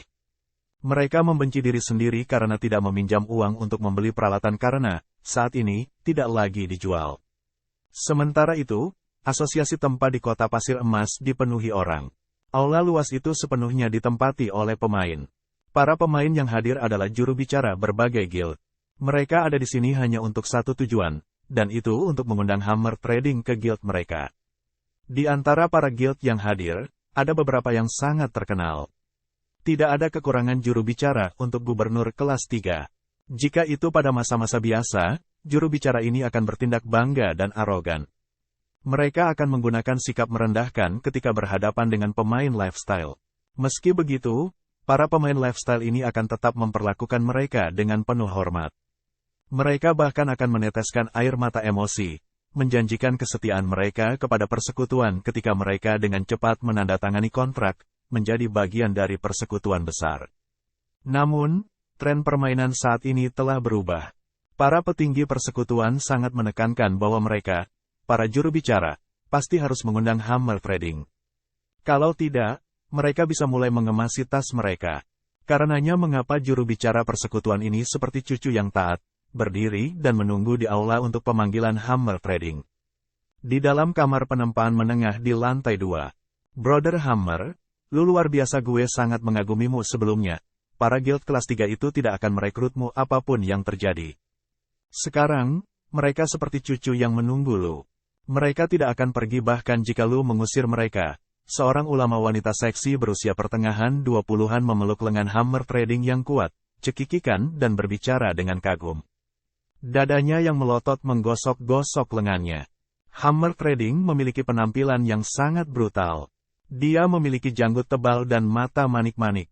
Dan warna kulitnya mirip dengan lilin kekuningan.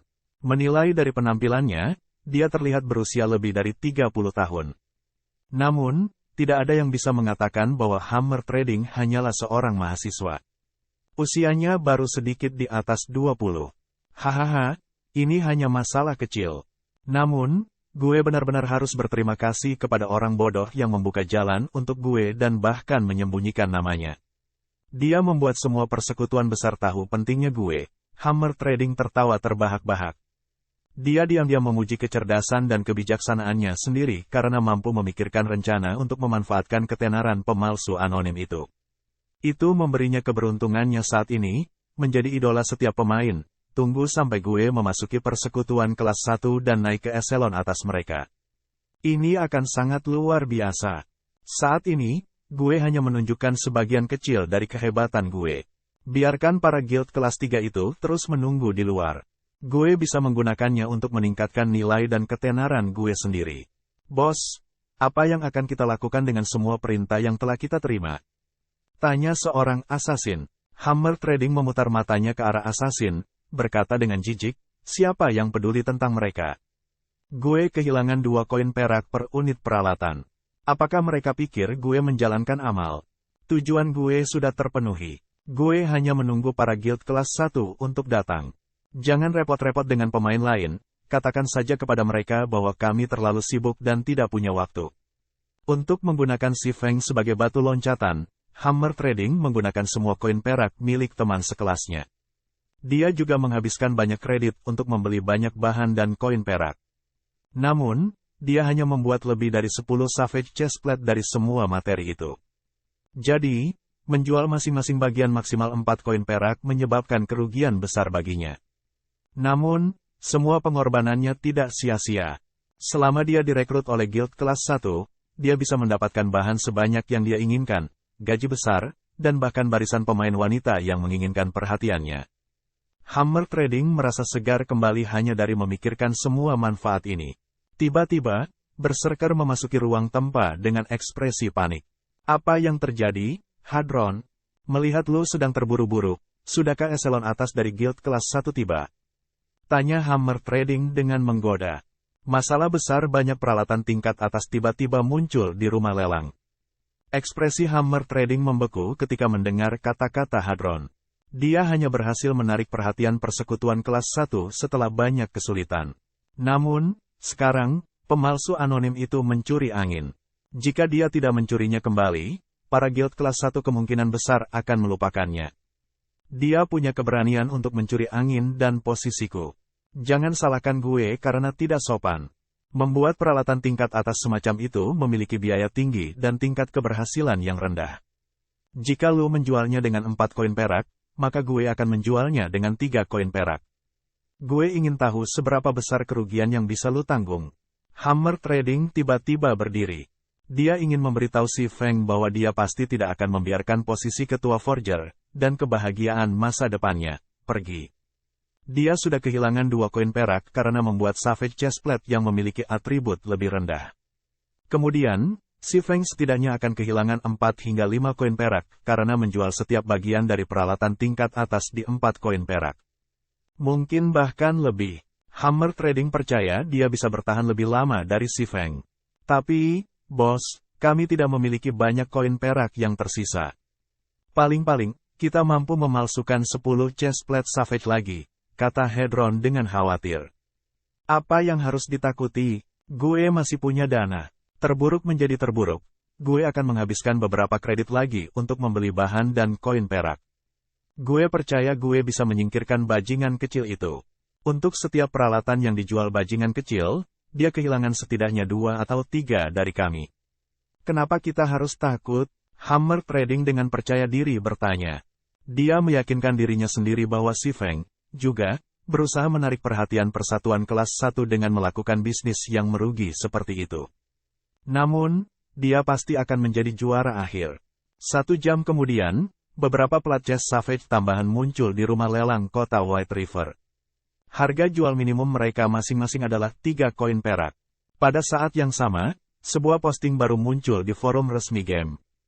Demi kepentingan massa, gue, Hammer Trading, telah memutuskan untuk menjual Savage Chestplate dengan harga masing-masing 3 koin perak. Gue akan bertahan melawan pemalsu yang berkulit hitam ini sampai akhir meminta dukungan, meminta dorongan. Tiba-tiba, gelombang pemain mengikuti pos, mengirimkannya ke puncak forum. Masing-masing dari mereka mendukung tindakan baik Hammer Trading. Tiba-tiba, gelombang pemain mengikuti pos, mengirimkannya ke puncak forum. Masing-masing dari mereka mendukung tindakan baik Hammer Trading. Sebagai hasil dari insiden ini, semua kota Sungai Putih menjadi ramai. Semua orang mengerti ini adalah kompetisi antara 2 pemalsu yang mampu menempa peralatan perunggu. Setiap pemain di White River City menyaksikan dengan penuh harap. Orang-orang yang akan mendapat untung dari pertukaran ini, pada akhirnya, pasti akan menjadi mereka, para pemain. Tidak akan lama sebelum mereka dapat membeli peralatan perunggu dengan harga murah. Berbagai geng juga mulai menonton di sela-sela, tidak lagi mengungkapkan niat mereka. Mereka semua menunggu pemenang terakhir, sementara pada saat yang sama membeli semua peralatan dan mengembangkan kekuatan persekutuan mereka.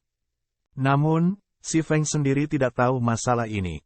Dia baru saja selesai membeli Stone dan Hearthstone.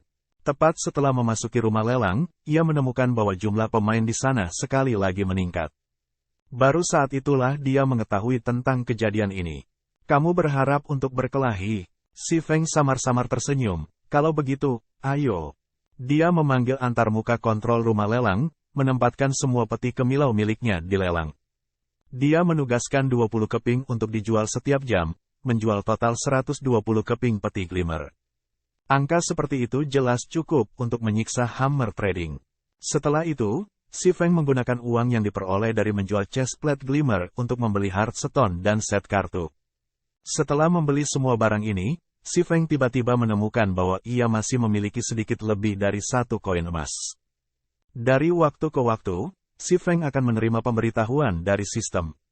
Itu akan menyatakan bahwa glimmer chestplate lain telah terjual, dan sejumlah koin perak telah dimasukkan ke dalam tasnya. Si Feng merasa, semakin banyak koin perak yang dia habiskan, semakin banyak koin perak yang dia miliki. Jumlah yang tampaknya tidak berkurang sedikit pun. Si Feng mempertimbangkan untuk menjual sebagian koin peraknya di pusat perdagangan, menukarnya dengan sejumlah pengeluaran uang dalam kehidupan nyata. Itu jauh lebih baik daripada hanya berpegang pada koin perak ini. Catatan TL. 1. Pusat perdagangan, ini bukan area perdagangan dalam game. Ini seperti pasar online untuk mata uang dan barang-barang game. Tempat lu dapat menjual, membeli koin, barang untuk uang nyata, kredit. Bab 59 Valet Cloud. Meskipun Si Feng bersenang-senang menjual peralatan, Hammer Trading tidak. Untuk bersaing dengan Si Feng, Hammer Trading terus-menerus menempa chestplate Savage baru. Koin perak di tangannya tidak berbeda dengan tembaga saat mereka menghilang dalam sekejap. Hammer Trading juga harus menghabiskan kredit untuk membeli lebih banyak koin perak, memberinya sakit hati yang luar biasa. Namun, ketika dia memikirkan Si Feng menghabiskan lebih banyak darinya, hatinya banyak ditenangkan. Dia ingin si Feng bangkrut. Sementara itu, si Feng meninggalkan rumah lelang yang ramai. Dia tiba di bank, menyimpan semua set kartu dan batu keras yang telah dia kumpulkan ke dalam gudangnya. Si Feng sangat bersemangat saat dia melihat lebih dari 1000 slot gudangnya penuh. Ini adalah manfaat dari bereinkarnasi. Dalam kehidupan sebelumnya, dia dalam kondisi yang menyedihkan berkat barang-barang ini. Namun, sekarang, mereka menjadi salah satu sumber penghasilan terbesarnya. Di mata orang lain, barang-barang ini masih tidak berharga. Namun, mereka akan sangat berharga di masa depan. Nilai-nilai mereka dapat meningkat lebih dari 10 kali lipat, bahkan puluhan kali lipat. Itu terutama berlaku untuk set kartu. Satu set lengkap akan bernilai puluhan kali lebih banyak daripada satu potong. Meski begitu, persekutuan besar masih akan kesulitan mendapatkan mereka.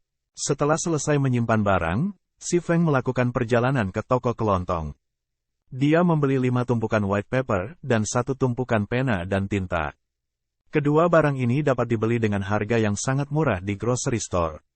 Setumpuk 200 kertas putih hanya dijual seharga 10 koin tembaga, sedangkan setumpuk 20 botol tinta hitam dijual seharga 15 koin tembaga.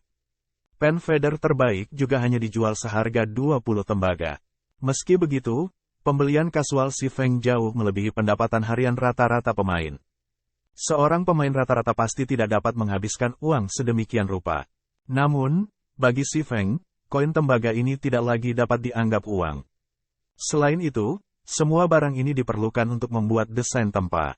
Si Feng masih akan membelinya, bahkan jika harganya 10 koin perak. Setelah membeli barang, si Feng menuju ke Forging Association. Pak, apakah lu membutuhkan minuman pendingin? Di sini gue memiliki jus buah terbaik di Red Leaf Town. Rasanya sangat enak, dan hanya 1 koin tembaga per cangkir. Seorang wanita muda yang tampak rapuh dengan gugup bertanya kepada Guardian Knight laki-laki.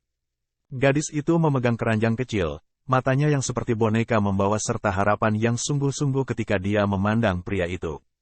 Enyahlah, jangan ganggu gue, ini hanya barang virtual, apalagi minuman, namun lu sebenarnya menagih 1 koin tembaga untuk itu. Gue tidak akan menginginkannya bahkan jika lu memberikannya secara gratis. The Guardian Knight mengumpat marah, mendorong gadis berusia 16 atau 17 tahun itu pergi. Dia kemudian menambahkan, keberuntungan gue buruk. Tunggu dan lihat saja. Gue akan menjagamu jika gue tidak bisa membeli Glimmer Chestplate karena lu menunda gue. Gadis yang didorong ke bawah tetapi tidak menangis. Sebaliknya, dia berdiri tanpa goyah. Dia menepuk-nepuk debu pakaiannya, melanjutkan ke pemain lain dengan senyum di wajahnya. Si Feng sedikit terkejut. Dia tidak pernah membayangkan gadis itu begitu tangguh. Rata-rata pemain wanita biasanya tidak akan melakukan tugas yang melelahkan seperti itu. Belum lagi menerima hinaan dari pemain lain. Ketika si Feng menatap gadis ini, dia teringat akan masa lalunya sendiri. Si Feng menggunakan mengamati mata pada gadis itu.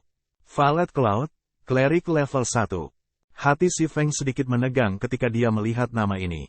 Gadis ini sebenarnya Violet Cloud, salah satu dari 10 ulama dalam domain dewa. Jika dia bisa merekrutnya ke sisinya, timnya akan memiliki masa depan yang cukup. Hahaha, ini adalah permainan virtual, namun lu benar-benar berusaha mendapatkan uang dengan menjual minuman dingin. Apakah lu seorang suster teh susu? 1. Hanya orang idiot yang akan membelinya. Melihat bahwa lu tampan, mengapa lu tidak datang ke tempatku malam ini? Gue bahkan bisa memberimu 1 koin perak. Seorang pria bejat berusia 30-an berjalan ke Violet Cloud, ngiler ketika dia melecehkannya. Tuan, gue hanya menjual minuman dingin. Silakan menghargai diri sendiri. Violet Cloud mundur selangkah, dengan tegas mengatakan. Aku sudah memberimu pujian, namun lu masih keras kepala. Lu adalah pemain yang rendah gaya hidup. Jika lu tidak setuju dengan gue hari ini, maka lu bisa melupakan berbisnis di sini di masa depan. Pria C4 Bull itu mengancam dengan amarah. Dia memblokir jalan Violet Cloud, menatap lehernya yang seputih salju dan menjilat bibirnya. Bagaimana lu bisa bertindak sedemikian rupa? Lu benar-benar tak tahu malu. Mata Violet Cloud dipenuhi amarah. Namun, dia tidak bisa menang melawannya dalam pertarungan. Jika dia terus membuang-buang waktu di sini, bahkan harapan terakhirnya akan hilang. Hehe, gue tidak tahu malu. Apa yang akan lu lakukan? Menggigit gue? Pria itu merasa lebih baik ketika dia melihat ekspresi panik Violet Cloud. Menonton Violet Cloud berusaha menahan diri dari menangis dan air mata yang mengalir di matanya, dia menjadi lebih dicintai. Paman, tolong beri jalan. Gue ingin 1000 cangkir jus buah. Si Feng menggunakan mengamati mata pada pria bejat itu. Namanya ditampilkan sebagai Drifting Blood, dan dia saat ini level 3. Pada tahap ini, levelnya dianggap relatif baik. Darah yang mengalir berbalik ke arah si Feng, mengirimnya tatapan tajam, berkata, "Berat, gadis ini milikku. Jika lu tidak ingin sesuatu terjadi pada lu, maka enyahlah. Lu ingin 1000 cangkir, lalu gue ingin 10.000 cangkir. Apakah lu pikir lu seorang taipan yang mampu mengeluarkan 10 koin perak? Jika lu terus bersaing dengan gue seperti orang bodoh, gue akan mengirim lu kembali ke level 0. Jika pertempuran tidak dilarang di dalam kota, ia akan sudah lama menyingkirkan si Feng." Hahaha, pertunjukan yang lucu di pagi hari. Lakukan itu, jangan menahan diri, jangan berdebat jika lu bisa bertarung. Sungguh seorang taipan, menghabiskan 10 koin perak begitu saja. Sial baginya, dia membuat Fatih Bear of Martial Union marah. Akan ada pertunjukan yang lucu untuk ditonton. Taipan kentut anjing, gue yakin dia hanya membual untuk mengesankan gadis itu. Jika dia benar-benar bisa mengeluarkan 10 koin perak, gue akan menyiarkan sendiri makan kotoran. Cukup banyak badan yang sibuk berhenti untuk menonton adegan yang terjadi. Mereka semua memulai diskusi tentang tindakan si Feng. Si Feng sama sekali tidak memperhatikan Drifting Blood. Dia meraih bahu darah hanyut, menerapkan sedikit kekuatan. Sebelum darah hanyut bisa bereaksi, dia sudah berlutut di tanah. Tidak peduli berapa banyak kekuatan yang dia gunakan, bahkan ke titik di mana wajahnya telah berubah menjadi merah, dia masih tidak bisa berdiri kembali. Para penonton di sekitarnya segera tercengang. Si Feng terlalu berani, langsung mengambil tindakan di dalam wilayah kota daun merah. Apakah dia tidak takut ditangkap dan dipenjara oleh pengawal? Juga, bagaimana si Feng memiliki kekuatan yang sangat besar? Dia benar-benar telah menekan Guardian Knight level 3 dengan satu tangan. Berat, lu pasti sudah mati. Tunggu saja sampai para pengawal tiba. Darah yang melayang memandang ke arah si Feng, tersenyum dengan jijik. Namun, setelah menunggu beberapa saat, pengawal masih belum muncul. Si Feng tidak memperhatikan Drifting Blood saat dia dengan kuat menekannya ke tanah, mencegahnya bahkan bergerak. Si Feng memandang ke arah Violet Cloud, tangannya yang lain memegang 10 koin perak, berkata, 1000 jus buah, terima kasih. Para pemain di jalan, yang sebelumnya berdiskusi di antara mereka sendiri, tiba-tiba terdiam, mata mereka hampir keluar dari rongganya. Ini adalah 10 koin perak, bukan 10 koin tembaga. Saat ini, mereka merasa sangat kaya bahkan memiliki 1 koin perak pada diri mereka. Di sisi lain, si Feng baru saja mengeluarkan 10 koin perak. Seberapa kaya si Feng? Apakah dia benar-benar seorang saudara Tycoon?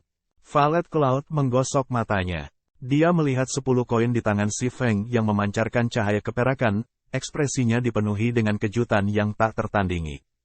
Awalnya, dia pikir si Feng hanya berusaha membantunya dengan mengatakan itu. Tidak pernah dia membayangkan bahwa dia benar-benar akan mengeluarkan 10 koin perak untuk membeli 1000 cangkir minuman dingin yang tidak diinginkan siapapun. Darah yang melayang juga sama terkejutnya. Namun, kejutan itu dengan cepat berubah menjadi keserakahan. Dia berpikir tentang merebut 10 koin perak dan menggunakannya untuk membeli chest plate glimmer. Bahkan akan ada sisa makanan yang tersisa. Berat, gue anggota Martial Union. Jika lu tidak ingin dibunuh kembali ke level 0, maka segera beri gue 20 perak. Jika lu melakukannya, gue dapat mempertimbangkan untuk melepaskan lu kali ini. Jika tidak, lu harus bertanggung jawab atas konsekuensinya. Tatapan Drifting Blood ditempelkan pada 10 koin perak saat ia mengancam dengan nada dingin. Tidak memperhatikan darah hanyut, si Feng memandang Violet Cloud. Melihat gadis itu tidak bereaksi, dia bertanya, apakah lu tidak memiliki jus buah sebanyak itu? Gue hanya membawa 156 cangkir jus buah. Bagaimana kalau lu memberi gue koin perak, dan gue akan menjual semua jus buah kepada lu? Apakah itu baik-baik saja? Violet Cloud khawatir dia akan marah pada si Feng. Apa yang akan dia lakukan jika dia tiba-tiba memutuskan untuk tidak membeli? Pada saat yang sama, dia juga ingin berterima kasih kepada si Feng karena telah membantunya, jadi dia mengurangi harga jualnya. Baik, gue ingin tahu berapa lama bagi lu untuk membuat 900 cangkir jus buah. Gue ingin mereka semua. Si Feng mengangguk setelah berpikir, bertanya. Para pemain di sekitarnya semua tercengang. Apa yang dia rencanakan? Apakah bocah ini tahu nilai 10 koin perak? Para pemain di sekitarnya semua tercengang. Apa yang dia rencanakan? Apakah bocah ini tahu nilai 10 koin perak? Apakah bocah ini benar-benar menyukai wanita muda ini? Aku sangat lambat dalam meracik jus buah. Jika Sir mau, gue bisa selesai dalam 30 jam. Violet Cloud menjadi sangat senang mendengar kata-kata si Feng. Namun, ketika dia memikirkan kecepatannya yang sangat lambat, dia khawatir si Feng tidak lagi ingin membelinya. Jadi, dia mengulurkan 5 jari, buru-buru berkata, bagaimana dengan ini? Gue hanya akan menagih lu 5 koin perak untuk 900 gelas. Bab 60 NPC. Melihat ekspresi panik Violet Cloud, si Feng tidak bisa menahan tawa. Tidak dibutuhkan. Gue masih mampu membayar jumlah uang sebanyak itu. Jika lu benar-benar menjualnya kepada gue untuk 5 perak saja, maka lu tidak akan dapat menghasilkan banyak, si Feng melambaikan tangannya. Si Feng tidak terburu-buru untuk mengubah Violet Cloud menjadi salah satu bawahannya. Namun, dia sama sekali tidak akan membiarkannya pergi. Jika si Feng bertindak terlalu tidak sabar, dia mungkin menyebabkannya curiga padanya. Jadi, lebih baik memperdalam hubungan mereka dulu. Tidak ada yang bisa membayangkan bahwa Violet Cloud, salah satu dari 10 ulama dalam domain dewa, akan memiliki penampilan seperti itu. Dewa ulama, itu adalah pekerjaan tier 6 yang asli. Setelah 10 tahun berlalu, hanya ada beberapa yang mencapai standar itu. Bahkan Extinguisher Fantasi hanyalah Saint Spirit, di puncak tier 5 10 tahun kemudian. Namun, sebagai cleric god di masa depan, Violet Cloud sebenarnya adalah pemain lifestyle selama periode awal permainan. Itu membuang-buang bakat. Biasanya di domain dewa, hanya pemain tanpa keterampilan yang akan menghasilkan uang melalui metode selain membunuh monster. Namun, auxiliary jobs yang populer biasanya memiliki persyaratan yang sangat tinggi, seperti banyak dana, ditambah dengan tingkat keberhasilan yang sangat rendah. Sangat sulit bagi seorang pemain untuk bertahan hidup sedemikian rupa tanpa dukungan dari persekutuan. Sementara itu, pekerjaan bantu seperti chef jauh lebih mudah. Biaya untuk mendukungnya juga sangat rendah dan pemain sendiri dapat didukung olehnya sendiri. Jika bakat mereka tinggi, dan mereka mampu menciptakan masakan lezat, mereka masih bisa mendapatkan banyak uang di domain dewa. Namun, masakan lezat biasanya membutuhkan resep masakan lanjut dan bahan-bahan. Barang-barang ini sulit didapat, jadi berusaha mendapatkan banyak uang tidak akan mudah. Sementara itu, pekerjaan bantu seperti chef jauh lebih mudah. Biaya untuk mendukungnya juga sangat rendah dan pemain sendiri dapat didukung olehnya sendiri.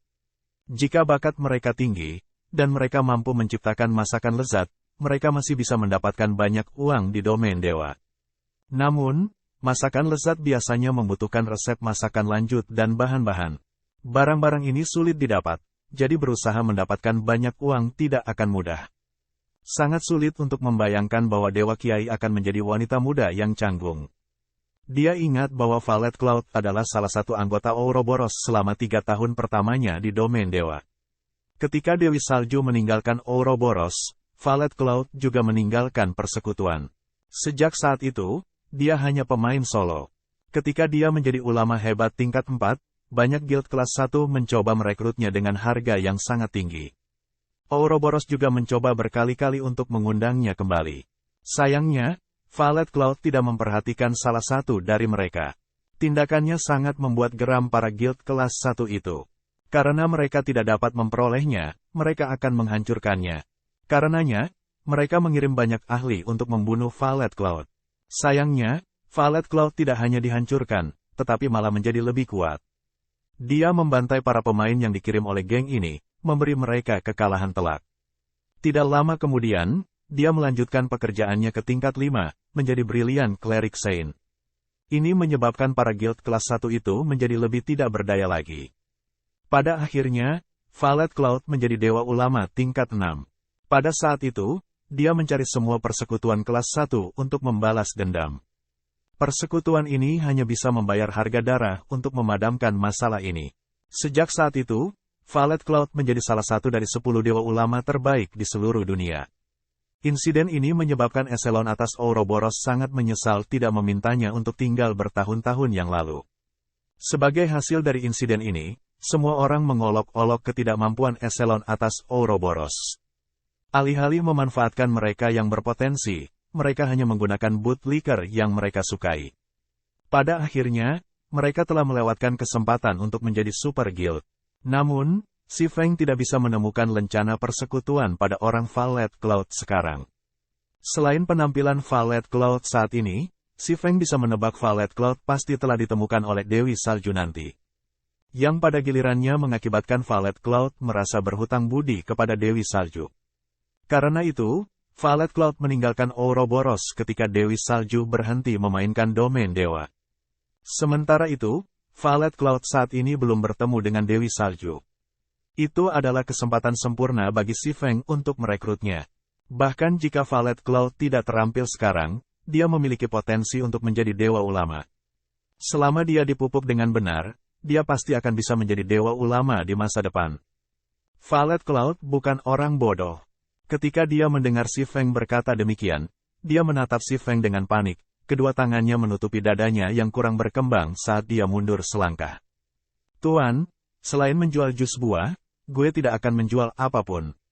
Jika lu menyesal sekarang, lu dapat mengambil kembali uang lu.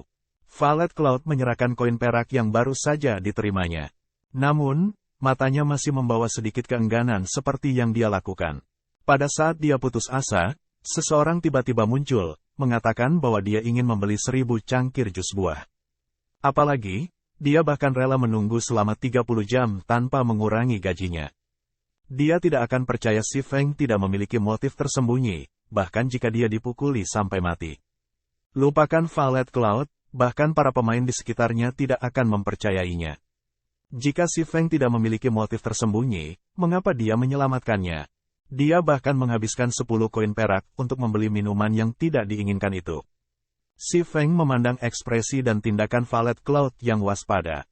Dia kemudian melihat ke arah dadanya yang rata dan datar, tiba-tiba tertawa, kamu terlalu memikirkan hal-hal. Gue benar-benar tidak tertarik dengan Flatlands lu. Gue hanya membeli sebanyak ini karena kebetulan gue menggunakan jus buah. Jika lu tidak ingin menjualnya kepada gue, maka jadilah itu. Gue akan mencari orang lain untuk membelinya. Mengatakan demikian, Si Feng melepaskan darah yang melayang ketika dia berbalik dan pergi. Namun, darah hanyut tidak mau membiarkan Si Feng pergi. Si Feng secara terbuka mempermalukannya dengan memaksanya berlutut hanya dengan satu tangan.